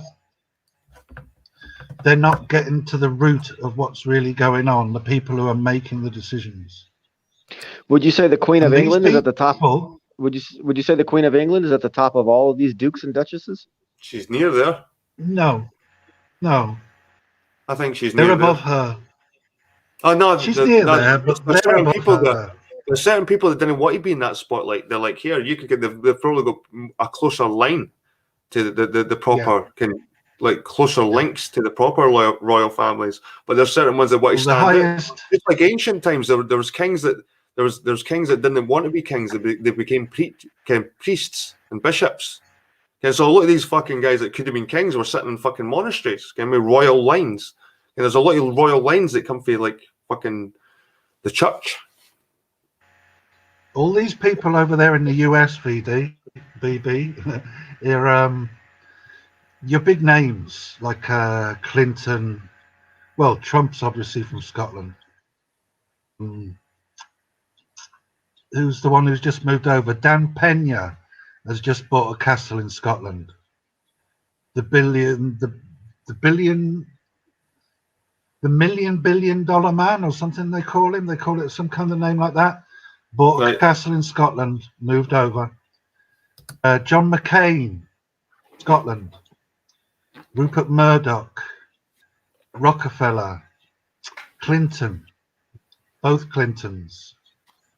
All from the same group of people. And see the from Scotland, all Rothschild. the ones I've just named. See the Rothschild name, VB. It's actually Scottish Irish Rothschild. Rothschild is the German variant. The Roths. Again, the one with the S in it is actually, if you check out Rothschild, the name Exactly. Rothschild Exactly. is actually Scottish Irish. So exactly. that name comes from Ireland and The Scotland. the Duke of Rothsay is always the heir to the throne. Glen Rothes. Duke of Well. Rothsay. Rothsay's over the other side, isn't it? West Coast. Yep. Duke of Rothsay is always held by the heir to the throne. Queen Mother is in Glamis, or was in Glamis until she died. Yep. The Balmoral estate is Scotland. They all link back. They all trace back.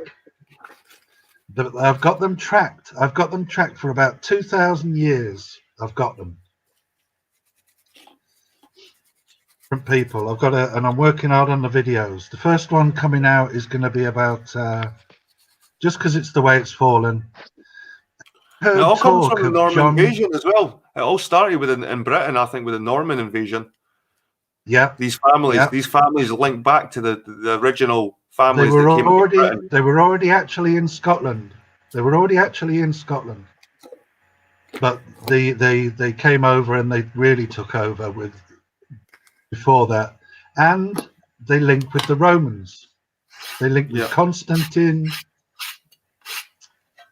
You know your first king, Kenneth MacAlpin? Yeah. When you get a chance, or if you get motivated one night, have a look at the Kenites. Have you heard of the Kenites? The Kenites. One N, Kenites. That's in the Bible. Our first king was called Kenneth. Look into the Kenites, where they're from, where they lived. But anyway, I've got to put all these in videos. The first videos. Have you heard VB of John Durham? No. You must have heard people talking about John Durham. Is he a YouTube person? No, he was the AG from Connecticut who was meant to be. Millions of people over there thought he was going to be taking down the deep state. They thought he was looking into the Russia fusion, crossfire hurricane in Ukraine. They thought he was looking into all of that. John Durham, the Punisher, AG from Connecticut. I'm just not familiar with that. A lot of people were, but specifically the Q followers and people like this. But Trump used to talk about John Durham.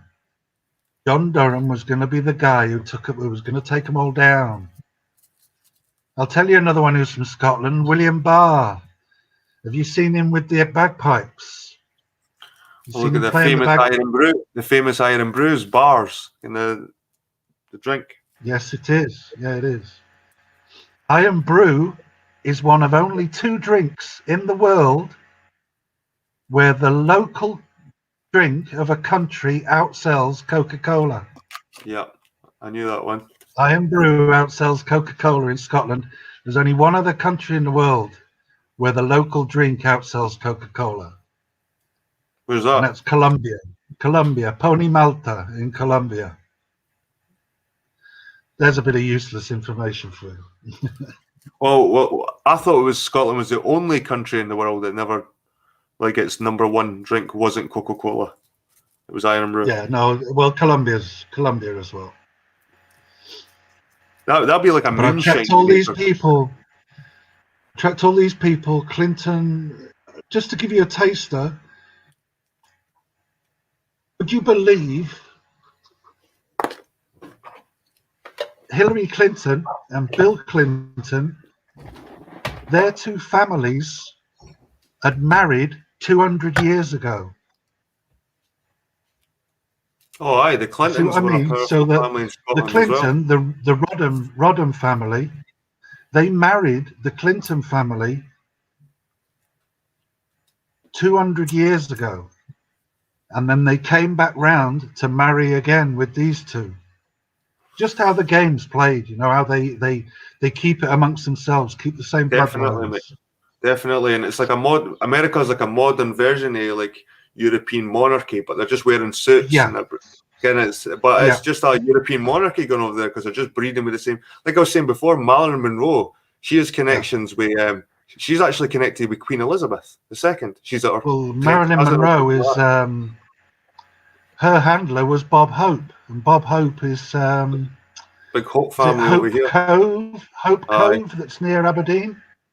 Yeah, but the Hopton But family the here, the Hope family, like we've got Hopton House, big massive house, big grounds by the Hope family. yeah, The Hopes own a lot of land in my area. The Hope family. but the big Anyway, players in Scotland, you know, Marilyn Monroe. Carnegie. Carnegie, aye. That's up in Dunfermline. Carnegie, big player in the US, or his foundation. But, you know, Berkeley in California. Mm. Berkeley, big player, big CIA training ground. Barclay. But I was saying Barclay before, Marilyn family. Monroe, she was connected to the Queen, and the Kennedys, he was connected to the High Kings of Ireland, and the Kennedy families, Right. Ireland.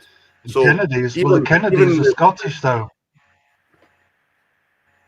I know there's Scottish Kennedys, but they originally come from Ireland. The seat in Scotland is Colzine Castle, but where Eisenhower stayed during World War II. And Kennedy also owned Elon, which the Battle of Harlaw was fought for the castle of Elon, and that was Kennedy as well. Yep. So with them being Irish, it's just the same families. They took Ireland, they took England, they took Wales, they took Scotland. So who did Kennedy piss off? Who did Kennedy piss off? Was he shagging the wrong royal or something when it came to Marilyn Monroe? Was he trying to mix the bloods of the wrong ancient bloodlines? Is this why they took him out? Because he was mingling with.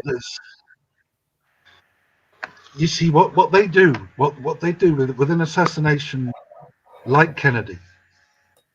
I don't even know that he died. We don't know any of these things. Well, we've seen so many theories. Yeah, but we don't know that was him. We don't know any of these things. We've been lied to on a huge scale. I'm not saying he didn't, but we've been lied to on such a huge scale. They cremated the body. Nobody saw the body. They hid all these things. What they do on each event, they create so many scenarios that nobody can see the wood for the trees. How long ago? How long was it before Marilyn Monroe died? Did she die after Kennedy, or was it before? Or when did she die? Like, what was the chronology when he died and she died? Like, when did that happen? Did she die not long after? Or? That I don't know, but one thing I can be sure of is not all the people that they've said have died. People arrange their own disappearance so that they can control things from behind the scenes. What we don't usually get. I've spent a lot of time in the States. You can hide in the States if you live on, say, Martha's Vineyard, like these people do, with their own airport and their own yacht and their own submarine. Nobody would ever know anything. Nobody would ever know. Mm-hmm. Yep. In England, you can't really hide, or let's say it's really not that easy. A very small island. But the US is enormous. People can go in underground, if you like, to control behind the scenes with no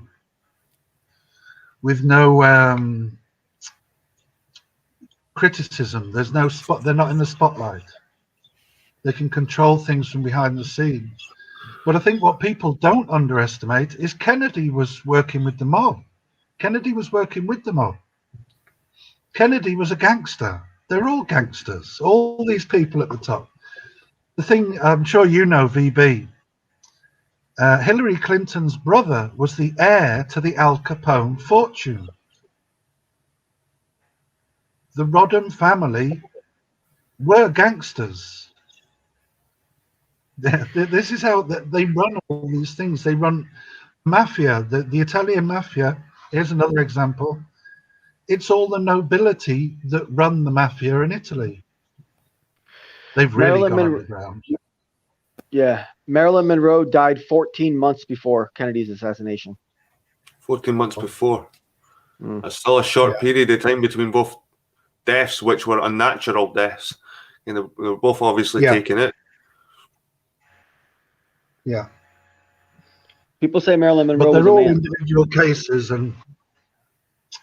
but I found there's some things that I've got theories on, but there's some things which I am sure about. And I know who Rockefeller really is, and he came from Scotland. Mm-hmm. If you think I reckon about Scotland is a lot.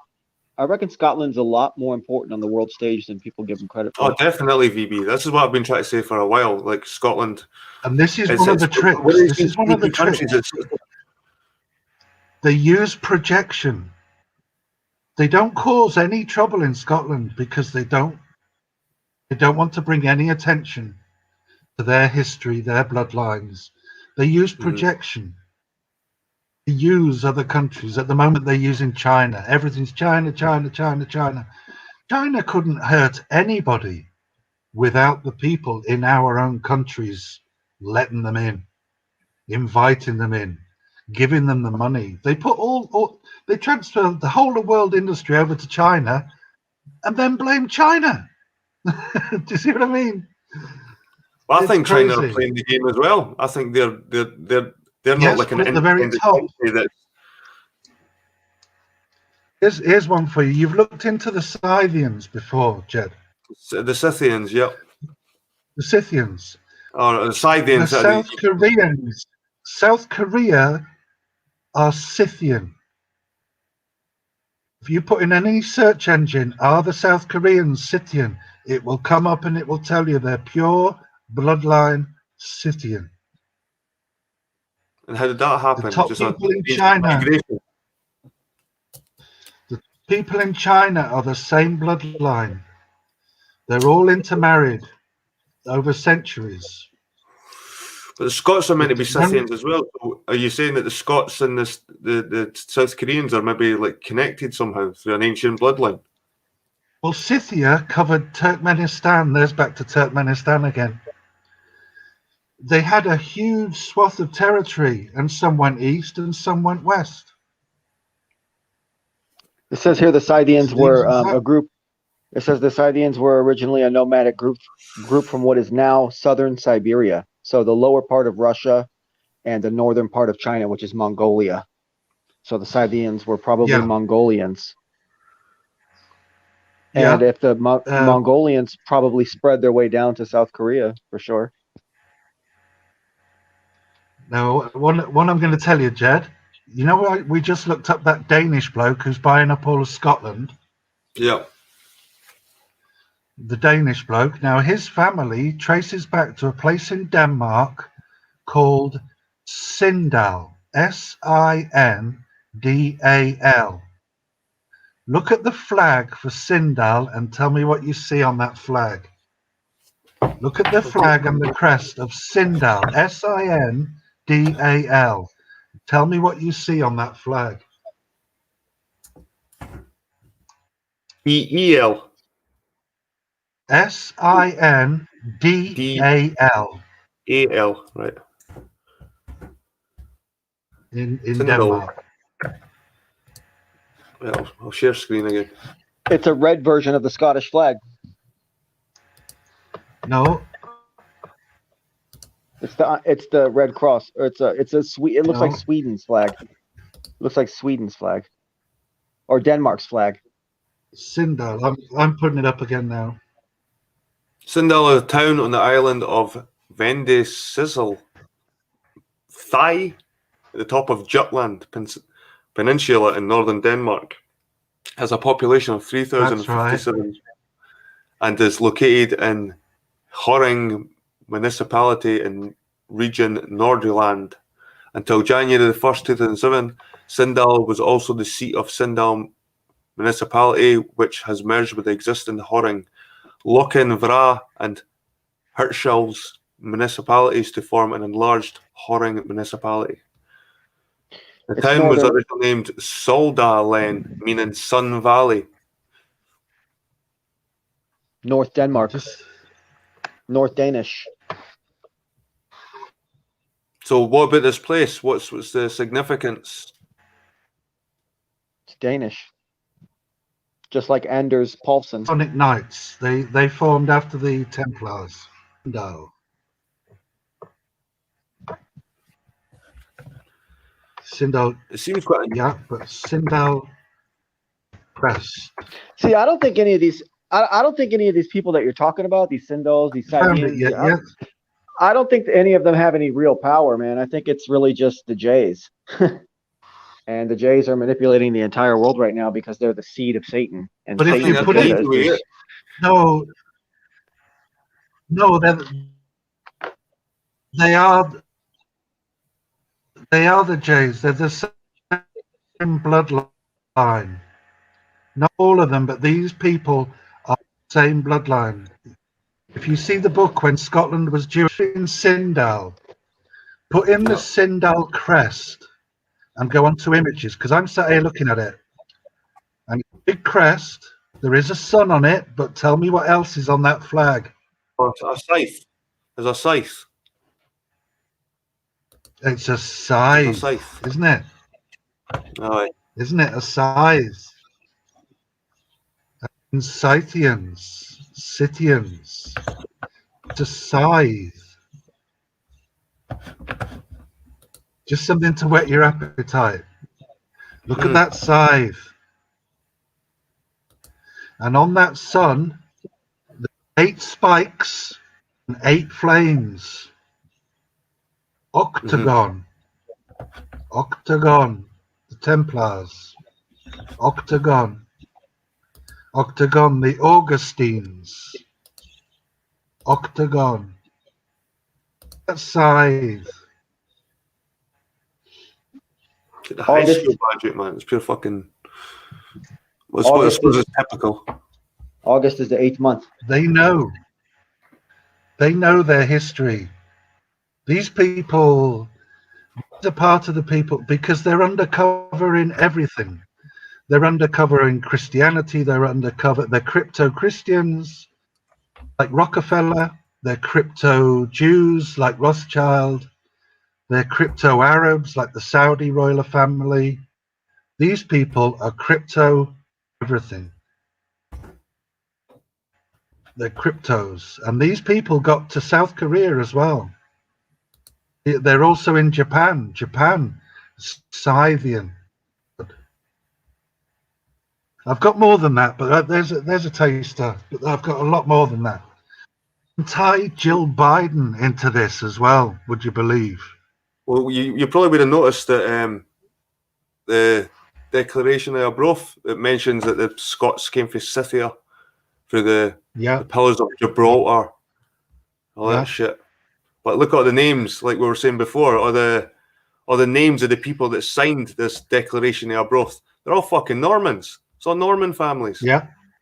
Yeah. Apart from Wemyss, I've got to say Wemyss. That apparently comes from Celtic for caves. This name Wemyss. But probably most of them were Normans.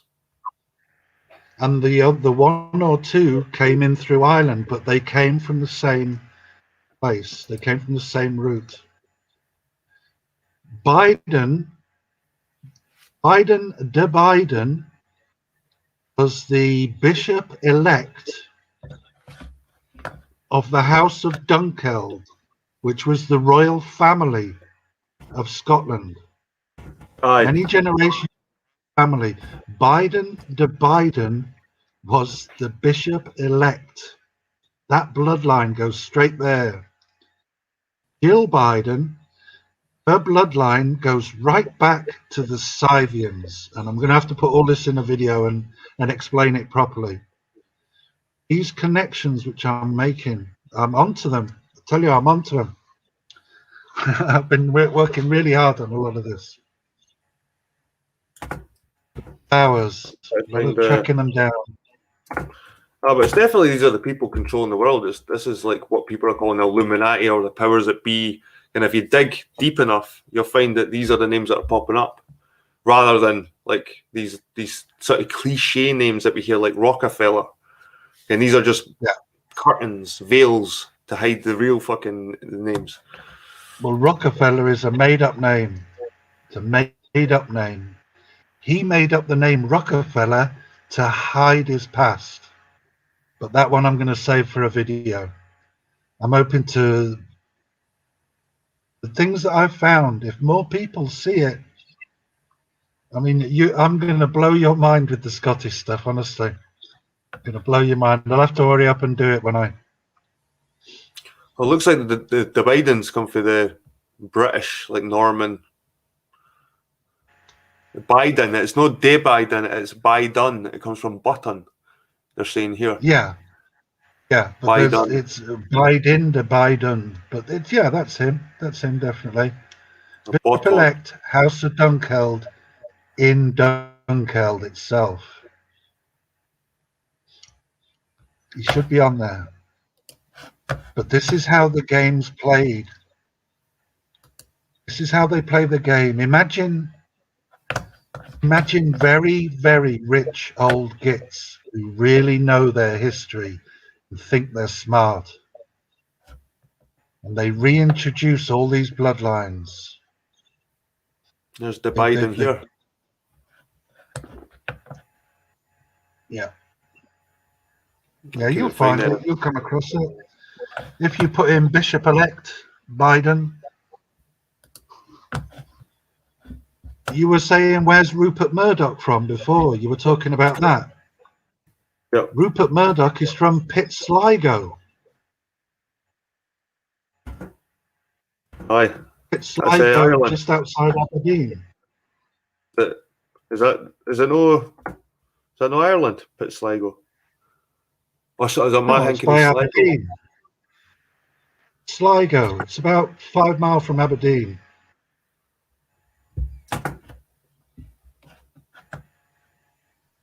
Which part of Ireland is part of the UK? Is it Northern Ireland is part of the UK? Northern, yeah, Northern. Yeah. And that's all they're doing as well. That's the same bloodlines doing. They carved up Ireland. Jed's shown in a few videos. He read a really good book on the history there of they fake things. They arrange wars just to carve things up in the way that they'd already arranged to carve them up. He looks like a staunch Catholic anyway, Biden. Have you got Pitt Sligo yet? I was trying to find the whole Biden thing, but what about Pitt Sligo? That's where Rupert Murdoch's from. It's Aberdeen. Male bloodline.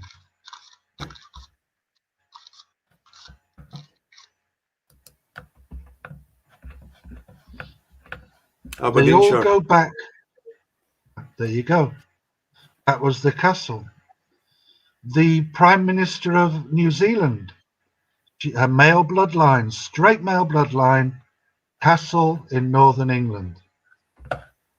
The guy who's causing all the trouble in Australia, Daniel Andrews in Melbourne, castles in England. They all track back. I've been really working on it. I've been following their sons and daughters. Like VB says, he thinks it's the Jays, and we're trying to explain to VB that the Jays. Well, I'm trying to be explaining for fucking a while that the Jays aren't actually a race. They're not a race of people. The Jays. They're a mixture of these European bloodlines with other bloodlines, maybe from the Middle East as well. And they're connected through European royalty. Put it that way. Like at the end of the day, look at these people. They've got European in them. They've maybe got a wee mixture of the East as well. What confuses? But it's like saying a Brazilian is a race. And that's, to me, that's like saying, or saying a Catholic saying a Catholic is a race. You know what I mean, all that's gone by the by. Our royal family, the royal family in the UK, they're the same bloodline as Rothschild. They come from the same place. We put the UK, Rothschild, put a king in Iraq, the present king in Jordan, the Saudi royal family. They put them all in because they're the same bloodline. It goes much deeper than, but I can't, there's no way I would try and argue that Jews aren't big in this. I mean, they really are. they're playing a big part in it, but it's not just the Jews. Playing a huge part, yeah, they are. They're playing a huge part. As well. But you see, it's the Jews, that leaves Rockefeller out. But Rockefeller, they are Jews. Castro was a Jew, Fidel Castro. Mm-hmm. Who would think these things? But Fidel Castro confessed to being a Jew, and nobody was listening. There's live footage out there of him explaining that he's Jewish. His grandparents were Jewish on both sides. Makes perfect sense because listens.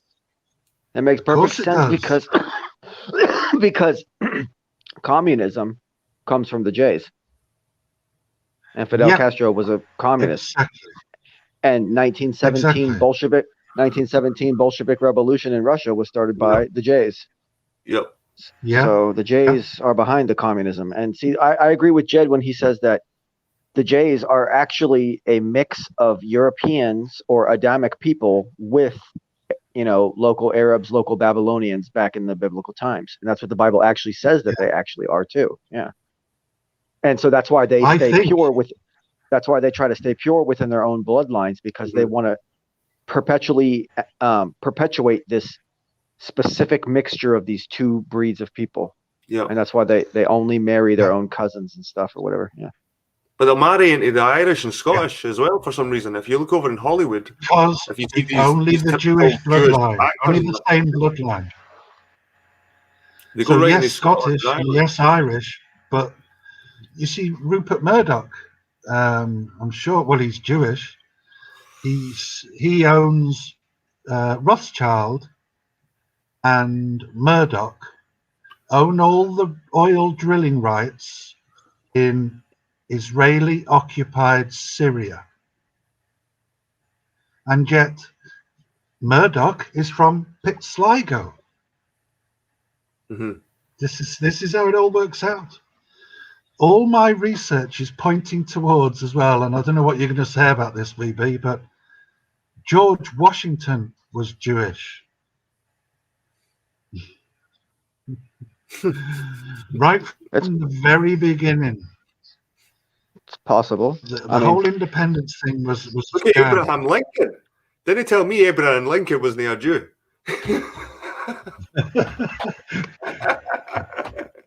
Some of them, I know it's outrageous. I know it's crazy, but because it's all crypto, it's all done hidden.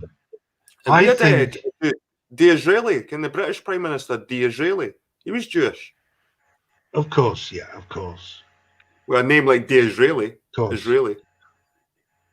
Boris Johnson, John Major, so many of them.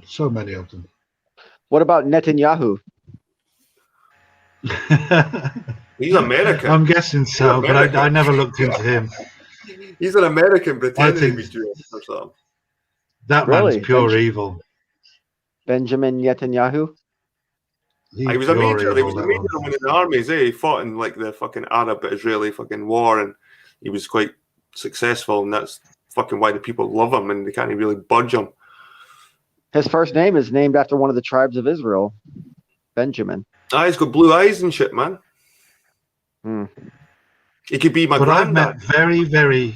I've met very, very nice Jewish people. Definitely. I have to stick up for this. Yeah. Through my life, I've met very nice Jewish people in Colombia. Yeah. I've met very nice Jewish people from Israel. But they really need to sort out from within. They've lapped up Rothschild, and they've lapped up all the money coming from the Jewish, the foreign aid that the US sends over there. They've just lapped it all up. But they need to sort their own house out. Yeah. The good people in Israel. I mean, Roseanne Barr. I talked to Roseanne Barr a bit on over a chat show. She's nice. She's on our side. She knows. She knows. There's good Jewish people out there, but they need to sort their own house out. They need to call out their own instead of just.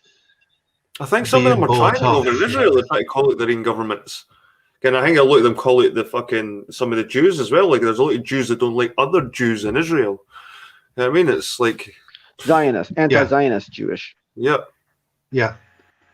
Who get it? Who really understand it? They've got their own problems like us. You know what I mean? Problem is though, because hey, let me talk. There's a problem though. There's a faction with it. There's a faction within the Jays that benefit heavily from the $6 million man hoax, if you know what I'm talking about. And are still always going to perpetuate that. And that's why they keep putting it into the curriculum in schools, 60, 70, 80, 90 years later. Yeah. So that's one of their major problems is that there's a group within that group that's benefiting greatly from that whole thing. Yeah. Well, the people at the top, I mean, we'll use Rothschild just because he's a figurehead, if you like. They could have resolved this conflict decades ago. There's all that land in Saudi Arabia, which they would say was desert. Irrigate that land. Make it nice. All the money that you pour into Israel and you pour into arms and you build houses, build schools, build hospitals, make it a beautiful place to live. All these Palestinians would be gone. The reality is they want the conflict. They thrive on the conflict. It kind of gives them their identity in a way. They're playing the deep state, to give it a name. Deep state controls Hamas. Deep state is at the moment controlling the Israeli government. They're playing this conflict. They're playing both sides. Definitely. They want the conflict. So much. Definitely. They want to distract from the election audit that's going on. They want to distract from the COVID scam unraveling. Now's the time for the war. They play both sides. And the people on both sides are the ones that lose, because I actually have a hunch. Rothschild, I mean, look at the things they do. Look how provocative they are with in Israel. I think I wouldn't be surprised if the ultimate plan wasn't to withdraw all their own people, get their own families out, and drop the nuclear bomb on Israel to start World War III or World War IV or whatever. That's the type of. So when we blame the Jews, they would blow up all their own people. That's how much they actually care for the Jewish people. Hamas don't care for the Palestinian people. The Israeli government, the deep state, they don't care for the Jewish people. They would think nothing of drop a bomb on there. I would say World War II. Maybe not as extreme as a nuke, but maybe something like we just seen in was it Libya? Where was it again? Lebanon, where the fucking that was almost like a nuke. They'd do that. They have no qualms about killing their own. Look at World War II, which no way have we been told the truth. No way. The Holocaust was nothing like we've been told. Careful. But that was created knowing that a lot of Jews would die, but at the end of it, they'd get Israel. Mm-hmm. Yeah. I was reading a document. I was reading a document a couple of days ago which I checked it all out, and it is for real. The Jewish lobby within the US to the president and said no Jews would serve military service. They need to preserve their race. And they wouldn't fight. They recommended all Jews to not fight in World War II. Oh, there's when World War II, whereas World War II was supposed to be about saving Jewish people, but no, that's not the way they see it. No, but there's certain Jews that won't, because I think they've got military conscription, where you have to do like a year national service. Oh, but that's for Israel. Oh, yeah, that's what Israel. I'm talking Israel, about in the United States. But I'm talking in the about US. Israel. Yeah, sure. Right, so I'm just saying they wouldn't fight for the US. In Israel either. They won't fight. They won't pick up a gun. They won't fight. There's Jews in Israel right now that won't pick up a gun and fight. And there's other Jews that get annoyed with that because they do their national service. They do their like year or two in the army. There's others that will, of course. And there's Jews out there. I think they're the Orthodox Jews that wear the hats and they bang their head against the wailing wall, and they won't fight. They won't pick up a gun or fight for anything. Yeah. So maybe there was a large part of that thinking in America at the time as well. No, this was the Jewish body from all over every state writing to the government to tell them not to approach any Jewish people exempt from the draft. In the war. They were exempted from the draft. To be exempt from the draft, to put it, yeah, exactly. Jewish exempt from the draft because they needed to preserve their race, so they wouldn't go and fight in World War II. World War II was a complete and utter mess. Oh, it was a destruction. Nothing like we've been told. Like half of the male population in Britain practically got wiped out. You know what I mean? Yeah, which I think was the plan. I think like working males, like was physical Jewish. males. There were loads of old people and children left behind, but like the male working male, there's lots of them wiped. Like half of them probably wiped out. Yeah. Churchill, and de Gaulle all working together. Yeah, that's the way I see it. Definitely. In 1944, when France is meant to be occupied and the war's meant to be raging, 1944, there was a meeting between de Gaulle and Churchill in France on the border with Switzerland. We're talking that France was meant to be occupied. Mm-hmm. Churchill in for a meeting with de Gaulle on the Swiss border in 1944. These aren't secrets. Germany's meant to be occupied. There's Churchill over there. Not talking peace or anything, but over there just... What were they doing over there? Probably just sitting back, drinking whiskey, smoking cigars, watching fucking people die around them, laughing. Like I said, it's a big check to these fuckers. Exactly. And I think what's happening right now with this COVID, it's like a replacement for another war. It's like a psychological war, like a fucking, like a high-tech war, that using social media, using terror tactics on each other to police each other. This is like an Orwellian sort of. This is the. I don't think they want to have these big gun wars anymore, where there's bombs and explosions. And no, I think this is more a control thing now. They will make it as uncomfortable as they possibly can, as long as they possibly can, and then they'll say, "We can sort all this out, but you're going to have to do exactly what we tell you. If you do exactly what we say, we can make all this go away." And that's when the game really starts. You know, I was thinking about making. I was thinking about making a video and titling it something like "All of the birds killed with this one stone." That one stone being COVID. How many birds were killed with that one stone? Yeah, good. Yeah, I get it. You know, I get that. Like, how many things has COVID enabled our governments to do to us? I get that. Yeah. Socially, economically.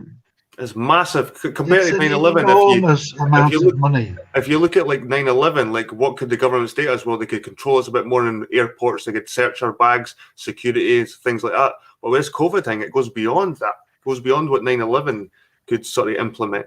Like COVID, like Money. BBC says, COVID opened so many doors to the government. The money, the vaccine, the pharmaceutical companies, Worldwide. everything. The fucking Every country in the surveillance world. companies. In Colombia, $8 billion just for the vaccine. Just Colombia. Just Colombia. Crazy. That's money. You Like. put that worldwide, and it's going to be twice a year minimum. It's not just, they're not signing up for one vaccination. It's going to be 2 this year, 2 next year, the year after. And if a new variant comes out, you might need a different kind. I mean, a fucking advanced kind, and it might not be your age bracket. You might need the age between 50 and 71. That's a few dollars more. And it seems like they're breaking up the vaccine into little sections now, and like different age groups and different races. Even it's going for this race more than that race, and it's just all money, like you said. It's all money, man. It's more than money. If you really want to get eugenics, it's the social behavior of people. Psychological. You got the universal basic income that's being teased at with these stimulus package. You know, you got a lot of Brits already on the this dole. one. If you do that video, VB, in the UK last October, they snuck a law through that everybody taking a COVID test, they were going to keep their DNA on record.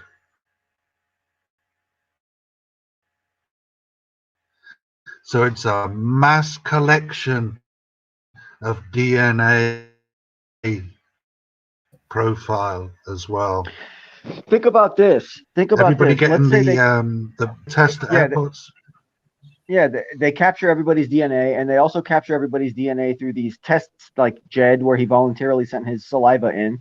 And what if their master plan is to have a massive worldwide destructive event where most of the human population is destroyed, but now they have the genes of the select people that they really like, or the ones that they see would make the best slaves, or would make the best house servants, or would be the best people to be the construction people. And then they set up a not Orwellian, but who's the other guy? Brave New World, the Aldous Huxley. They're going to set up a Brave New World where there's this breed of people do this job. This breed of people that we have designated through our DNA are going to do this job. X, Y, Z, all down the list. And they could also find people they wanted to find. For their own reasons, their own whatever. Maybe they could find people that shouldn't have. I mean, ancient bloodlines that were fucking fighting, and maybe like escaped, and then they could chase them back again. Because this is worldwide. This is huge. It will give them. There's another aspect to it there, you know. Huxley is named after the next village to where I am now. Huxley family is a big deal, and when it comes to worldwide issues like the New World Order and population control and genetics, eugenics, all that stuff. The Huxley, it wasn't just Aldous. He had an older brother. I forget what the older brother's name was, but he was also very influential. In the world of politics. Aldous Huxley had an older brother, or his father, or something. That Huxley name is kind of a big deal when it comes to that New World Order stuff. I live right in between two of the richest people in the UK. I've got on one side the Duke of Westminster. I could throw a stone and it would land on the Duke of Westminster's land. And if I throw a stone in the other direction, it'll land on the Earl of Cholmondeley's land, who is actually richer. I don't know if you ever heard that it's spelt Cholmondeley. They're also the Earls of Grafton. King Charles had 5 illegitimate children down the road here, but they try and distract from here. And they're Jewish. Was one of them Edmund Blackadder? Blackadder, yeah. Blackadder is a real Well, it's based- Scottish it's probably based- Jewish family. Really? I just got done Really? watching. They- I just got done watching the entire Blackadder series on And we've got Amazon. streets called research. Blackadder Street and stuff. Like in Edinburgh, we've got Blackadder Street Search and Whiteadder. the Blackadder family in Scotland. You'll see who they are. Really, that's a real thing. This is the thing. You see, in the UK, they deep state controls all the TV companies. So every comedy you see, they will recycle all the names of their bloodlines. So from Dad's Army to, you know, the Trotters. The Trotters are Rothschilds. They're bloodline Rothschild, the Trotters. You know, from Only Fools and Horses. Fools and Horses, aye. Well, the Trotters are Rothschilds. Really? Aye. And they recycle all the different names. Are the Trotters the Program family? you've ever seen. Are the Trotters the family from Downton Abbey? Oh, wouldn't they be the Howards? But yeah, the people in that would definitely be this bloodline. Mannering, you remember from Dad's Army, Mannering and Pike, these same bloodlines. Absolutely amazing when you see it. The people, you know, we were talking about Scotland. Let me reel off some names. James Stewart. Audrey Hepburn. Hepburn. Yep, Hepburn's a Scottish. These are Scots people. These are recycled names. Jane Russell. All people from this history. Gregory Peck from Aberdeen. All their male bloodlines go back to that peninsula, that east Grampian region of Scotland. What about Sheen? Marilyn Monroe, Bob Hope. Sheen. Sheen. Now, Sheen I haven't looked into. Baldwin, definitely. That wasn't their original name, was it? The Sheens, like they had a Spanish name or something, was it not? Or Basque. The Sheens, like Basque. I haven't looked into them. What's names the from the past? What's the brother's called? What's Charlie Sheen's brother called again? BB's looking up. Estevez. Charlie Estevez. Aye, they were Estevez. Yeah, Marano. Marano Jewish. Marano Jewish. Perez, Peron. And with me, I've spent 10 years in Colombia. So I've looked into all this and researched this in Colombia. Colombia is run by the British establishment and the Spanish establishment. Catholic Spanish Church is heavy in South America. So they've intermarried. So every president of Colombia will be married to a Spanish bloodline, but the Spanish and UK royal families are all intermarried. And it's all Catholics. It's all Catholics. Yeah. Too, when it comes to South America, that place is 99% Catholic. It is, and South America has the most Jews, resources on earth. The Jews own all the media. The Jews own all the media in South America. Yeah. South America is really going to struggle. How close in cahoots do you think the Jays are with the the Pope and the Pope and Rome, or what's it called? They control him completely. Vatican. They control it completely. He's just same bloodline, same thing. You think the Jays control the Vatican? Yeah. No, the group of people, this powerful group of people. The group of people, the group of people who control the Jews, control the Vatican, control the Jesuits, control the Anglican Church, control the Methodists, control the Mormons, control the Scientologists, control the Quakers. Every single group they have brought through. John Knox, the Calvinists, all these, they're all the same group of people that they've controlled it all this time. Calvin was French. He was French. Yeah, he was French, but Knox, John Knox. Aye. he studied with Calvin. Calvin taught Knox everything he knew. And John Knox was the one who brought the Anglican Church in. But it was all just division. It's all about division. Let me ask you about this. So a big part of the First World War was Britain versus the German Huns. Am I correct? The First World War? So who are the Huns, and are they still around now?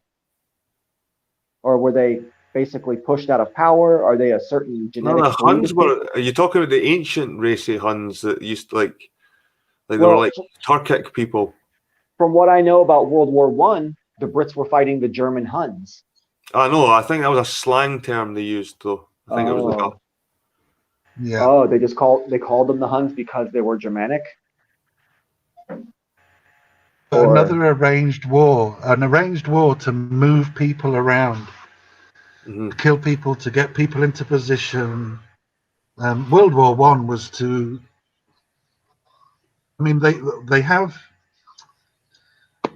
civil wars in amongst this group of the group of people too. Are the Huns really looked into World War One? Are the Huns extinct? Or is the ancient race of the Huns extinct? Were they part of the same group that was part of the Franks? The Franks, like the Franks split up to become France and Germany, right? Well, I think the Huns were like a horseback sort of nomadic people that existed like in the same time as like the Scythians and shit like that. Alongside the Franks? Yeah, it was just a nickname for the Germans. It didn't really apply to the Germans. Okay. The Huns were around 4th and 6th century in Eastern Europe and the Caucasus. It was really nothing to do with the Germans. It was just a kind of a joke to call them that. So Attila the Hun really apply. So Attila the Hun was an Eastern European / Mongol then. Yeah.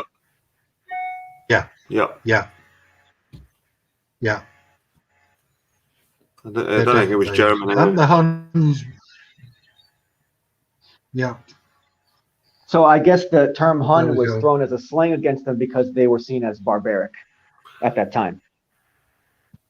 Yes. The Germans were considered barbaric. Probably, aye. It's probably just a slang term, a derogatory term as a barbarian. Yes, that's precisely what it was. Yeah. By the British culture at that time in around the 1900s. Yeah. British snobbery. Yeah, but I would. You see when I was telling you about the Earl of Cholmondeley, who lives just here. The next estate over is the Earl of Grafton, the Duke of Grafton. And the Duke of Grafton, on his estate, let Charles II, it was, have 5 illegitimate children who were all called Fitzroy. And they went on to marry to the Duchess of Brittany. So this whole British thing, it's not us. It's not English, Scottish, Welsh. It's the people that came in, the invaders. They've been playing this game for a long, long time. And I think it came along with the Normans. That's when they slaughtered. You know all these castles in Scotland, all these castles in England, all the monasteries, all built through slavery.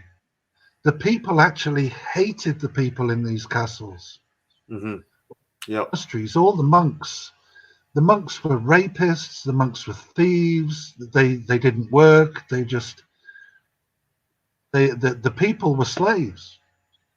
The people used to wait for the monks and kill them, and this is what's been hidden in our history. The castles were built the feudal era to keep the people out. The feudal era. Yeah, all the way through time, they were there to keep the people out, and the people hated these. So, when they say that the English, the Welsh, well, most people, how they teach history, they will tell you that the English people had wars with the Welsh, and the Welsh will tell you, oh, the English came and did this. No, they didn't. No, they didn't. It was the Normans having wars with the people, not the people rising up against the invaders, and it went on for a long, long time. And they've sold it to people. The same with the England and Scotland. They say, oh, the English came and the English did this. No, they didn't. The people hated the people in the castles, the real people. What's the geographical What's the geographical origin of the Normans? Where are they originally from?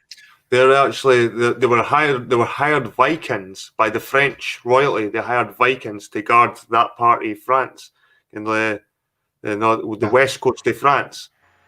They were like Vikings. And the Vikings came from where? Norman comes from Norsemen, like men of the north. So they were like Vikings, but they bred with the local French women and stuff. So they became like a mixture of French and like Northern Europeans, Scandinavians. Scythians. Do you think Scotch and Welsh and Irish had darker features before the Normans came in and interbred with everybody? The Vikings brung in the blue eyes and the blonde hair and all that shit. I think the Brits were like Celts that came from the Indo-Europeans that came from the south. Aye. So I think we were more naturally on the dark side of things, like the proper Celts. I think the Northern Europeans have brought in the blue eyes and the blonde hair. What about the ginger hair of the Irish, the bright red hair of the Irish? Where does that come from? I think that's just a mutation of the environment, because look at the place. There's hardly any sunshine. It's like a mutation, and you can see it with other animals. Animals that live in cold places turning red. And I'm not sure where orangutans live. How warm is it where orangutans live? They're from Borneo, some island on that's Asia, warm. Borneo. I don't know, mate. I don't know. Maybe the red hair. I don't know, but it's up to the mainstream science. It's a mutation because of the environmental stuff. It's the same way people go black skin because of melanin. It's like a reverse thing. I'll tell you one phenomena that I've seen a lot of lately, and it's happening once or twice a week. All the media here in Britain is sold out. It's all controlled. Everything. Definitely. Everything. Now, the BBC are putting out 1 or 2 a week this kind of story. Let me explain the story. We found today or yesterday we found a crocodile in Australia, which we thought was extinct. It is extinct, and it lived 50 million years ago. And here it is. We found a skull which proves it. Let me give you another example. About 4 or 5 weeks ago, they said, look what we found in Aberdeen University. We found a piece of wood, an old cigar box in a storeroom in Aberdeen University, which was found in a pyramid 4,500 years ago. I'll give you another one. Just a piece of wood. And they say, but it was definitely found in a pyramid, and it was found 4,500 years ago. What they're doing is sowing false narrative on time. I can't get to the bottom of exactly why, but they're doing these things where they come out with the other one, this one in Italy. They found these skeletons in Italy last week, supposedly found. And they think that the people were killed by hyenas. But it does prove that there were people living in these caves 10,000 years ago in Italy. They're trying to give us a false narrative for some reason. Mm-hmm. And they're playing it, they're running it home all the time. This carbon dating, they say things like, they will say things like they found a 47,000-year-old bone. I just don't believe they can tie things down that narrowly to 47,000 years. It's not possible. They're trying to con us. They're trying to... That one in Aberdeen University got me. the deep state obviously control Aberdeen University. So many dodgy characters come through Aberdeen University. The people who invented our language, you know how all these words are all mixed and things. Mm-hmm. They all come through archaeologists. They're all trained in Aberdeen University. Alan Turing was Aberdeen University, the code breaker. There's so many people that they've used come through there. And all of a sudden they found this piece of wood, which, hey, proved some kind of timeline to do with the pyramids. And they're having us over on this time. There'll be another one this week, doing it regular, trying to set a timeline. All I'm getting at really is... Did you see China landed on Mars? Sorry to change the subject, but did you see China landed on Mars the other day? Yeah, so they say. China landed, you should see it. It's the fakest fucking thing you've ever fucking seen. And nobody's saying anything about it. Nobody cares. No, there are some huge lies been told. We've been lied to about the timeline. There was another one came out this week, which they say a time capsule has started its journey back to Earth, and it has got, this is one that came out last week, this time capsule has started its journey back to Earth, and it's got a sample of the oldest part of our universe. This is what they claim. This is what the BBC claim. It won't land here until September 2023, and it's going to land in the Utah desert. This is what they're trying to have us believe. Yeah, they're going to have they're going to say, and they're going to have Black Jesus pop out of the thing when it lands. They're really making it up. There's some crazy stuff going on. Oh, definitely. They're making shit up in archives. Same with like the whole Dead Sea Scrolls fucking story. I don't believe that for one fucking minute. This is just another justification for Israel. It's such brilliant example. Brilliant example. Don't forget about the documentary 5 years ago that said that the original Vikings were jet black African-looking people with blue eyes. Well, somebody was saying in the somebody was saying in the chat about the Picts. They were saying that, and this is what I was saying. Like, see the Picts in Scotland. They were the original. They were the original Scots, the Picts, and they were probably more connected to the Scandinavians. The Celts, they came from over Ireland. You know what I mean? And they went into Scotland and sort of conquered the Picts. So we were kind of through the same branch of people, but we're different. And the Celts and the Picts were different. The Picts were probably more related to the Scandinavian peoples. Well, and it was the Gaels. The Gaels were the Scots and the Irish. We were the Gaels. We came from like south. It was Orphan Red, and she said the original Irish were the Picts with pale skin and black hair. No. That's what she said. No, the Picts were the original Scots. And the Irish, see the term Scot comes from Ireland. It's a Scotty tribe, apparently, came from Ireland into Scotland, conquered the Picts. Oh, the princess. But that story depends on Princess Scotia, who was an Egyptian princess. I've heard that one before. Yep, it's just another little sort of story that's cool. And that comes through Tralee. And this is just a legend, but we don't know. I mean, the one thing we can be sure about is they've lied about everything, and that's the basis of their power. That they keep. Nobody really knows. They've kept this secret. Well, it just reminds me of New Scotland or Nova Scotia. You know, Nova Scotia means New Scotland, so it just says that the Scots were expanding even over to the west, which is it was the Gaels that were pushing like this. Like long before, but the Vikings had been to the United States. The Vikings arrived there 1,000 years ago. and they've hidden all of this. There were Welsh communities in the US, I think about 1,000 years ago. I mean, the place is called New York, you know?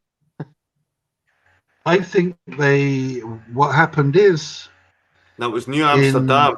It was the Dutch actually owned New York, and then when the British took over, they called it New York. It was New Amsterdam. The same thing. But that was the same thing. William of Orange and the British. It was the same aristocracy. They are today. They're mixed blood. They're exactly the same people. So Rockefeller has got Dutch ancestors. When you see this laid out, you'll see how they just carved it up amongst themselves.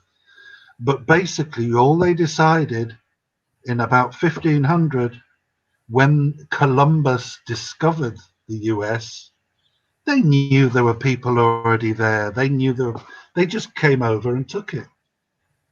The nobility decided we're going to have all that, and they just came over and took it. And they wiped everybody out, just like they wiped out the English. I think, as Jed's mentioned before, when they decided to take Scotland, they just wiped out the natural Scots. Not completely, I'm sure, but they just devastated the population.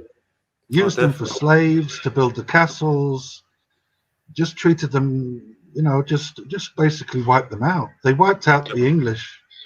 Are you suggesting that this is the same line of Danish imperials that you're trying to get to the bottom of? Because the Danish are the Orange. The Orange family comes from the Danish or the Dutch. I'm not sure if it's the Dutch or the Danish. The Dutch, but exactly the same nobility. Yeah, exactly the same. Mm-hmm. See, there was a route across the top. The very top of Scotland was where the Sinclairs were from. And they had this route of the Faroe Islands, would you believe? Faroe Islands. The Faroe Islands, Iceland, Greenland, and in through Newfoundland and Nova Scotia. And the Vikings were doing that route 500 years minimum before Columbus arrived. But Columbus was just the European nobility deciding, right, let's go and take it all. Let's go and have it all. And they used their Viking, and they used their Viking Norsemen to do this. Yeah, they're Normans. Yeah, because they will use anybody, because we're only talking about the top level. Like now with the Jews, it's not the Jewish guy running the store on the corner. It's the top, very top. And the top of the nobility, the top of the Romans. I'm sure the Romans weren't bad people, but the ones at the very top were this same group all through time. And they're still here, they're here now. So what I'm saying is the people who controlled the Phoenicians, the Scythians, the Venetians, the Romans, the Greeks, the Teutonic Knights, the Templars, the monks, then we went into the Augustine, the Benedictine, the Cistercian monks, all being run by the nobility at the top and treating everybody else like garbage. Which nationality, which bloodline do you think is the top guy? Do you think it's the Dutch at the very, very, very top? Or do you think it's a mixture? They'll probably have a mixture. No, it's horizontal. It's horizontal. It's a round table? Yeah. It's a horizontal rule. Yeah. Yeah. And it's an unwritten, they know what they're doing. They don't need to discuss this. They know where they're going and they know what they're doing. They don't have to communicate. They know. Why are they tearing down the white? Why are they tearing down the white Western world? Why are they trying to destroy the white race? Because we're the ones that are in their way. We're the ones strong enough with identity to defend. Smart enough. Smart enough. We are the obstacle. Muslims are easy to control. Yeah. Muslims, you just sing out the prayer and they all go running. So they're absolutely bizarre. Absolutely bizarre as a race. They spend half the We're day the on problem. their knees. They spend half the day on their knees facing Mecca. So yeah, Exactly. They're so easy to control. So easy to control. Low IQ. Whereas we are the danger. We are the threat. We're the ones that if they get us, that's everybody. That's why. There's a collapse of Western And society. they know that. They know that, obviously. That's why they're so intent. It has to be us. It's likely that all of us here, us. we're all likely descended from some of these royal bastards, right? Don't know, like. But at the end of the day, like, Scotland was such a small country. Like, right now it's only 5 million people, but if you go back a couple of thousand years, again, there's maybe 200,000 people, maybe 100,000 people, maybe less. So for me to exist today and have all my DNA still connected, I must be connected to something somewhere down the lines. You know what I mean? It's impossible not to be when you live.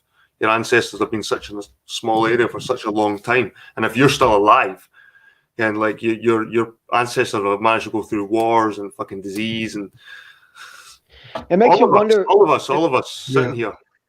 It makes you wonder how much the alpha male aspect was at play when it came to these things, because we all have to be descended from somebody, and it's likely that we're descended from the people who were the strongest. For selective breeding, women always tend to go for the stronger guys, and those are the ones that pass on their seed more likely. So I wonder how much of our genetics currently, us as white men, come from maybe the upper crust of ancient royal society as opposed to the lower crust of ancient royal society. I think DNA doesn't give a fuck when it comes to like fear. The crust that was divided it. They fear that. I think they fear that. From what I can see, the Phoenicians, the Pharaohs, and the Romans, I don't know much about the Greeks, but the Romans were cross-dressers. The Pharaohs as well. The guys were really effeminate. They used to like dressing as women, and that they brought that. They've got this in common. You know how now Princess Stephanie of Monaco is a man. There's other royals through time that have been men. They for some reason, this aristocracy, and it's not something which I can give a reason for, but the aristocracy were cross-dressers. There's been a lot of gay. There've been a lot of men as women, women as men. Do you think very odd? Like that's why they're pushing the agenda. Do you think with the interbreeding, like you could have got like a eunuch, like a sort of through kind of there's lots of like that's what they want. But look at Elizabeth, like that's was she maybe a brute? Like Elizabeth I, kind of first Elizabeth, the Virgin. Yeah, it's entirely possible. That entirely possible. Yeah, yeah. And they've controlled each other through this as well. Hard times breed strong men. Strong men breed good times, and good times makes weak men. Mm-hmm. Yep. So it's part of that cycle. Yeah. Yeah. So these aristocrats were probably cross-dressing and being effeminized because they had so much power and so much dominance of the world that they could afford to just sit around and wear dresses.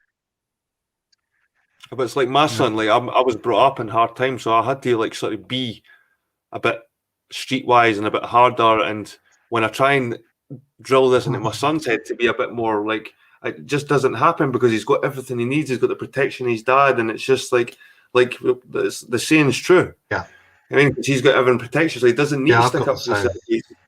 He's like I wouldn't say he's weak because he's a very smart boy, but when it comes to like fighting or anything, he's never had a proper fight or anything, and it's a different generation, isn't it?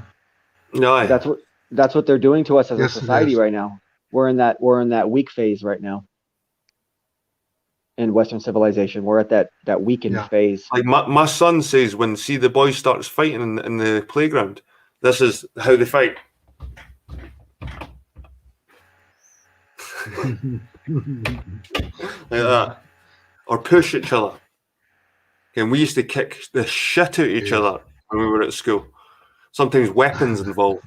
I mean, it's like my son says they fight each other like that, and he just like walks away from them. Yeah. Just can't be bothered with it. Let's throw in the factor of blood types into all of this conversation now.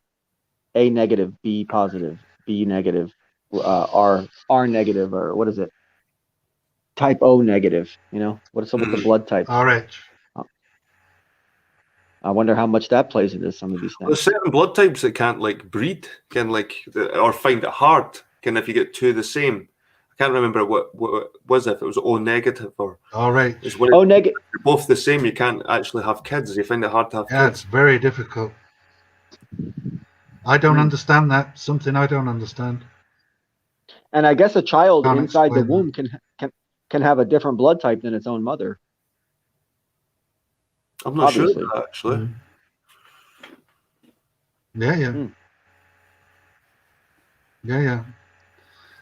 There's something gone on. Again, I would say there are people on this earth that know the answer to that question.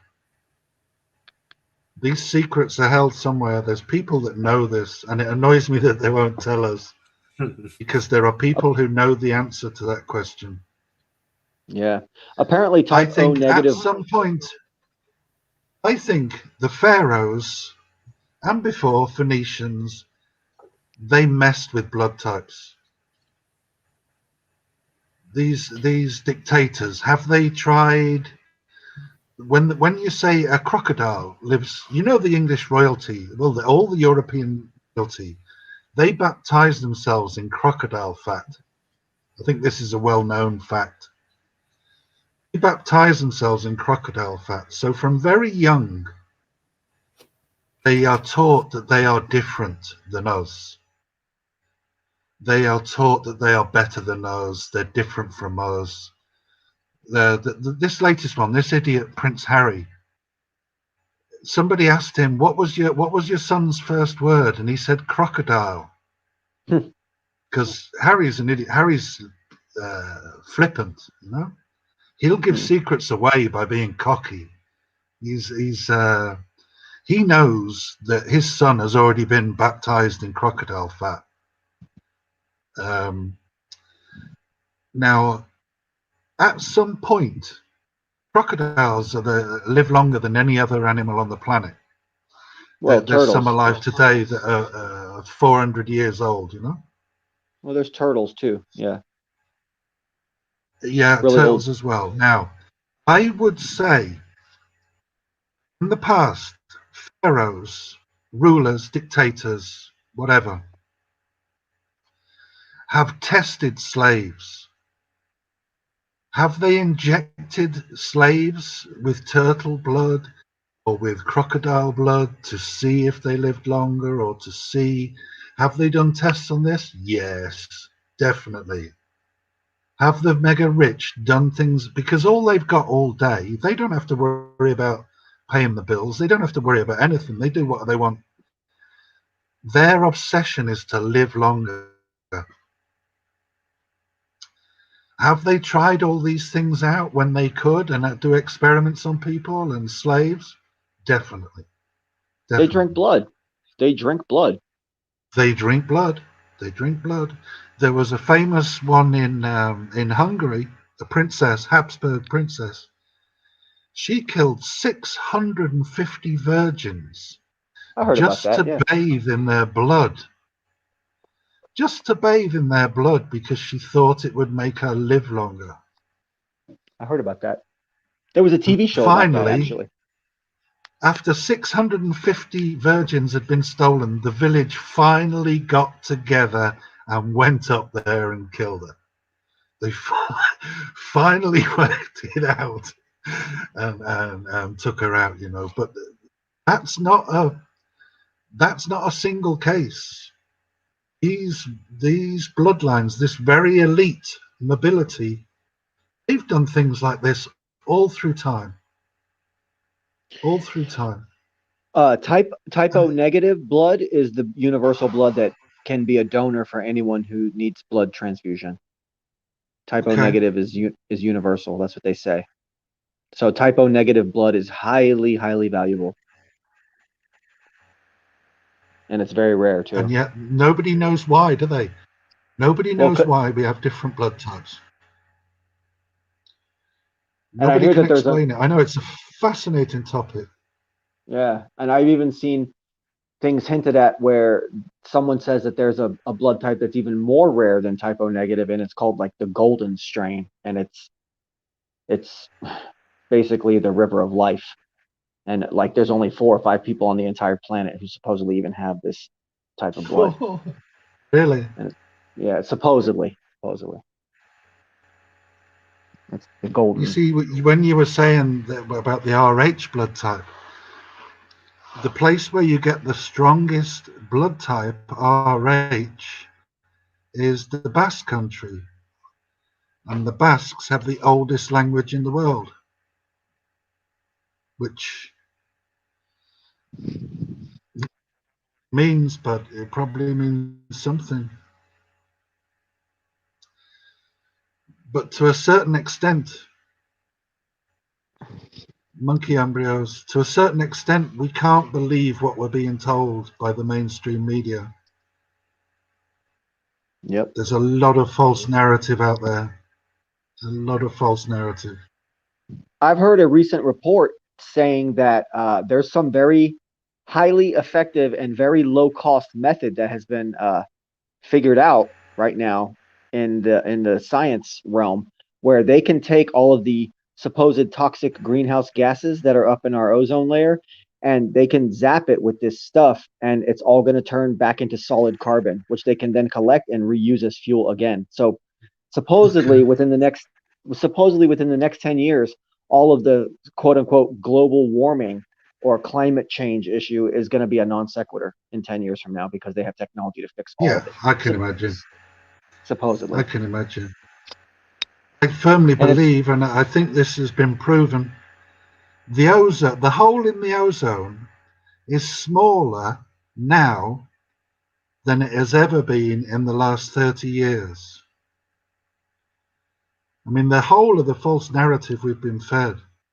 I've watched interviews with people who work in the Arctic region, and they say there's more ice in the Arctic region than there has ever been. The ice just isn't moving back. It isn't melting at all. Cold. There's more ice up there than there has ever been. The whole thing's a false narrative we're being fed. Well, yeah, the reason they tell us that it's that we're destroying our environment is so that they can get us to downgrade our technology, downsize ourselves, and go back to a less technologically advanced era. Us, not them. Yeah, yes, exactly. Us, not them. Mm-hmm. Yeah, that's right. Anyway, we have to go. We've got to let Jed's got to work tomorrow. He's got to work tomorrow, and it's 3. The conversation just 3. The conversation just reminded me of this story that came up a couple of weeks ago. And this is for the 15th of April, and it was on the radio when I was driving to work, and I was just stunned to hear that they'd actually been experimenting and grown human cells in monkey embryos. Yeah. And I'll read a bit of it for you, just to let you know how fucked up this world is, and the boundaries are now pushing again between fucking nature and. But I'll just read it. Okay, then you've got to get some sleep. I can. I've been listening to you all night, mate. No, you've got to get some sleep if you're working. Anyway, man, I'll read a wee bit of this, because this is fun. I just heard on the radio, so I've not actually read much into it myself. I don't know how far they've taken this, like if there's even a fetal. I don't know. But it says here, monkey embryos containing human cells have been made in a laboratory, a study has confirmed. Research by a US-Chinese team has sparked fresh debate into the ethics of such experiments. The scientists injected human stem cells, cells that have the ability to develop into many different body tissues, into macaque embryos, or am I saying that right? Macaque? Yeah, macaque. The Okay. developing embryos were studied for up to 20 days. Other so-called mixed species embryos or chimeras have been produced in the past with human cells implanted into sheep and pig embryos. The scientists were led by Professor Juan Carlos Pezua Belmonte of the Salk Institute in the US, who in 2017 helped make the first human-pig hybrid. What the fuck? Did that exist? I thought that was a joke. Yeah. Man-bear They've pig. got some crazy plans for us, you know. They Man, got bear some pig. crazy plans. Imagine what the existence of that entity's imagine what his existence is like, you know? Oh my god. Imagine being that thing. Fuck's sake. How fucking scary is that? Oh. Whoa. And this is the BBC. This is the BBC again, fucking. Yeah. It's not some goofy science fucking. I think this is where they're headed. It's crazy. I think you have to understand a lot of the things that they do. You have to imagine what their perfect world would be like, because that's what they're aiming for. They're aiming for their perfect world, where all the slaves are. They will actually breed people from cells. I think they want to do away with people reproducing altogether, apart from themselves. Well, they want to just do away with it all completely, so that they would breed certain people for certain jobs. This is what they want. Yeah. Brave New World. You know, so that breed from cells, from stem cells, would be their ideal. So the slaves don't have any families. You see, it's families that stop them controlling us, because we want the best for our children. We want the best for our family. We want the best for our race. We want the best for the people around us. They want to eliminate that. That's why they take the father out of the home. From stealth. So they want everybody's IQ to be down to 90. Because why does anybody need an IQ over 90? Anybody with an IQ over 90 is a threat to them. You know what? There's a story I just heard somewhere. I forget who told in the story, but in the military, they have a saying for this. They're called the 88. They want someone that has an 88 IQ, because they're too stupid to think for themselves, but they're just smart enough to follow orders. So they're calling them the 88. So like you said, like a 90. IQ, I think in Britain is 100. They want everybody to be an 88. That's the goal. And they want that brought down. They want that brought down. Just smart enough to be able to function and obey and participate in society, but also not smart enough to think for yourself. Makes sense. Yep. Third world. Smart enough to build a wall, not smart enough to. Yeah, exactly. Exactly. Right, guys. So I'm going to hit the sack in a minute, but it's been good that you've joined me, and it's been good to talk to somebody actually about all this shit, because I've been sort of, like I said, I've been keeping myself going about with a chip on my shoulder, kind of not speaking about anything. Yeah. I've been kind of getting me down a wee bit. And when you ask me about the research, I can't research. I can't read a book. I can't do anything. Like I was saying before, I'm watching mundane videos about restoration programs and fucking just try to stop thinking about what's going on in the world today, because it's fucking really. That's one of the reasons why I came on. I wanted to distract you a bit. Just try and get you motivated a bit in it. Try and distract you a bit. You gave me some wee nuggets tonight, man. You gave me some good wee nuggets to get me thinking again. Because sometimes it can, I go to these places and I try and get inspiration as I walk around these places and look at the castles, the buildings, and the graveyards and names, and I try and build up some kind of But lately I've been walking around and I just feel like I'm a ghost in these graveyards again. Fucking, I don't know. I feel half the man I was maybe last summer. But I'll get better, man. We all will. We'll all get better at this, man. Well, look on the bright side. You're not a man. I think we win, you know. I think we win. I think we win this, honestly. I really do think we've caught it just in time, and I think we win this. I think if we can nail who's behind it all, because I'm sick of these cliche fucking Illuminati or fucking all these stupid words, the J's. Again, I wish I've done again, that. like we've all done it, man. We've I've all done done it because that. we're all not No, sure. I mean I've nailed it. I've nailed it. I know who they are. I can't trace them any further back than 3,000 years, but I know these people now. I know the ones that are pulling the strings. I know how they do it. It's very difficult to explain off the cuff, but I'm going to start doing some videos and I'll put it out there. I can see how they do it. Because the people who run the UK are in the UK. They're here now. Mhm. They're not unidentifiable. Yeah. It's just a matter of how they play the game and how they've done it. And I've got more nuggets. I purposefully held a lot back on you there, but when you pinpoint Rockefeller in Scotland, and I tell you who he is, and I tell you where he came from, and I tell you the family, you'll see how the game's played. See how they've done it, honestly. I think. Can't wait to see your videos. We'll see. Again, I'd Thanks, love VB. VB. But you've got a channel, VB. I should be looking for it then. I should watch it. Yeah, if you dare. If you dare. If I dare, I dare. It's pretty offensive. My channel, it pisses a lot of people off. So I'm sure it's nothing that's going to be upsetting to you because of all the knowledge that you have, but you know, I definitely trigger a lot of people. It's important to listen.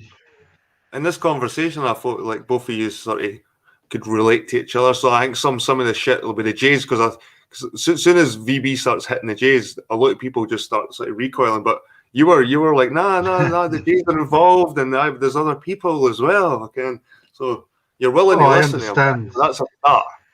I mean, I think it's a fact that the people doing this have used the J's more than they've used anybody else. So therefore, they're most identifiable. Yeah, people are asking if you've got a channel, man. He does, but he didn't have any videos up yet. Yeah, no, next week. I should have been working on it tonight, but when you came on live, that was that. So you're generating a wee fan club in my chat. Good. You got to put some the bits that when I break to the US, who John Durham is, it amazes. Well, it doesn't really amaze me, but when I break to the US, who John Durham is, I think there's tens of millions of people screaming to find out who John Durham is, and I've got him. I know who he is, and I know what the game is. It's definitely a nuanced name. People have got so lost in the whole Illuminati, the J's, the fucking all this stuff, that these names are going to sound very nuanced. And like, oh, who are they? Kind of what I mean? It's like, because they're too used to using these others, like the Rockefeller or the Rothschilds, they keep pointing the same fingers at the fucking same people. And when it's a massive network here, there's a massive network. Until you get behind it. I've got behind it. I got through it. It took me a long time, but I got through it. Hope so. I'm telling you this, Conan. You've got to put content out. You got to start putting content out. Making videos. I will. I got it all set up there. So as I say, I've got the first one nearly scripted. I was going to do it today, and then I found a bit more, and you want to put a bit more in, and at some point you just have to say, you see, what I found today was superb, absolutely amazing. I sat there after everything I found out. What I found out about the Clintons today. Wow. Well, here's what you do. If you're worried about that, what you do is you put out a video, and at the end of it, you put part 1. And then you get them out the same title video, part 2, and you can have part 3. And it dawned on me I would have to do it like that and do it in 2 parts. Yeah, it dawned on me. Yeah. 5 parts, 6 parts, 7 parts. Yeah, 7 parts. Doesn't matter. Because I got some big names and some big names, and I think the more people know I don't think. I mean, if I can understand it, anyone can understand it. It was just a matter of finding it. I have no doubt that anybody out there can understand it once they're shown how the game works, how it's been done. That's and you need to look right, at history. so, I think you need to start being a wee bit of a history buff. Okay, you need to start digging into history. Yeah. Because there is a lot, but you genes. need at the same time, like we were saying before, there's a lot of bullshit in history. Because so you're not just looking at history, you're trying to discern history at the same time. You're trying to filter all the history. You're trying to put parallels to other places, and you're trying to like, nah, that couldn't have happened again, or this is propaganda that they were using again.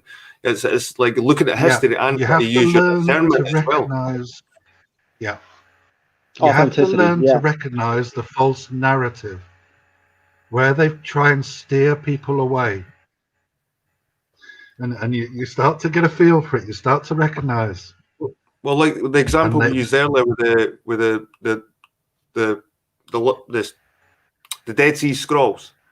Can like if you look deep in it, when they were discovered just after the Second World War, and when Israel can created, kind of like you see the motives why they would want to find these Dead Sea Scrolls, and that makes you realize that must be a bullshit part of history.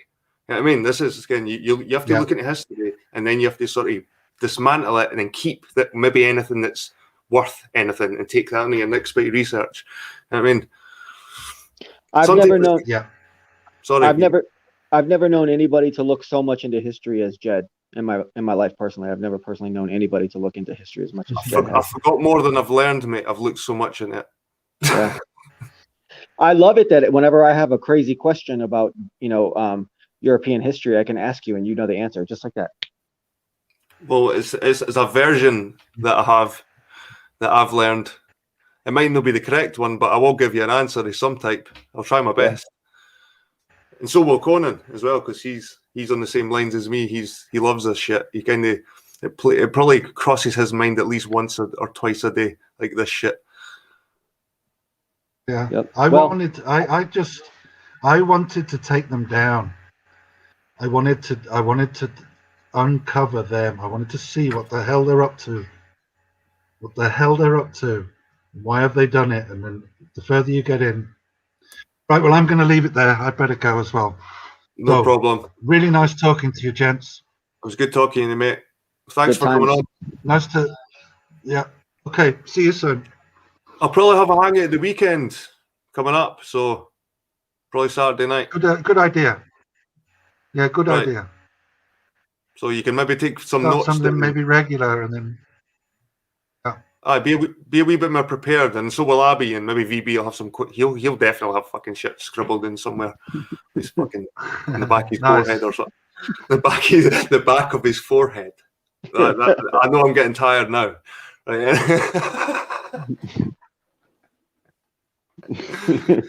right, VB man, it's been a good chat. It's actually cheered me up, man. Good. Big shout out to all the drunk sluts in the fucking chat there, huh? Oh, the chat's been awesome. The chat's been totally awesome. And I wouldn't say the drunk sluts, but I'd say the majority are female. All right, man. Much love, bro. I'll see you soon. Cheers, mate. Bye. Speak to you soon. Right, guys. That was meant to be just a test stream and a short one, but it turned into a good conversation, and it was good. I'm glad I had it. I'm shattered, guys. I'm so tired. I was up at like 7 o'clock this morning, so I need to hit the sack.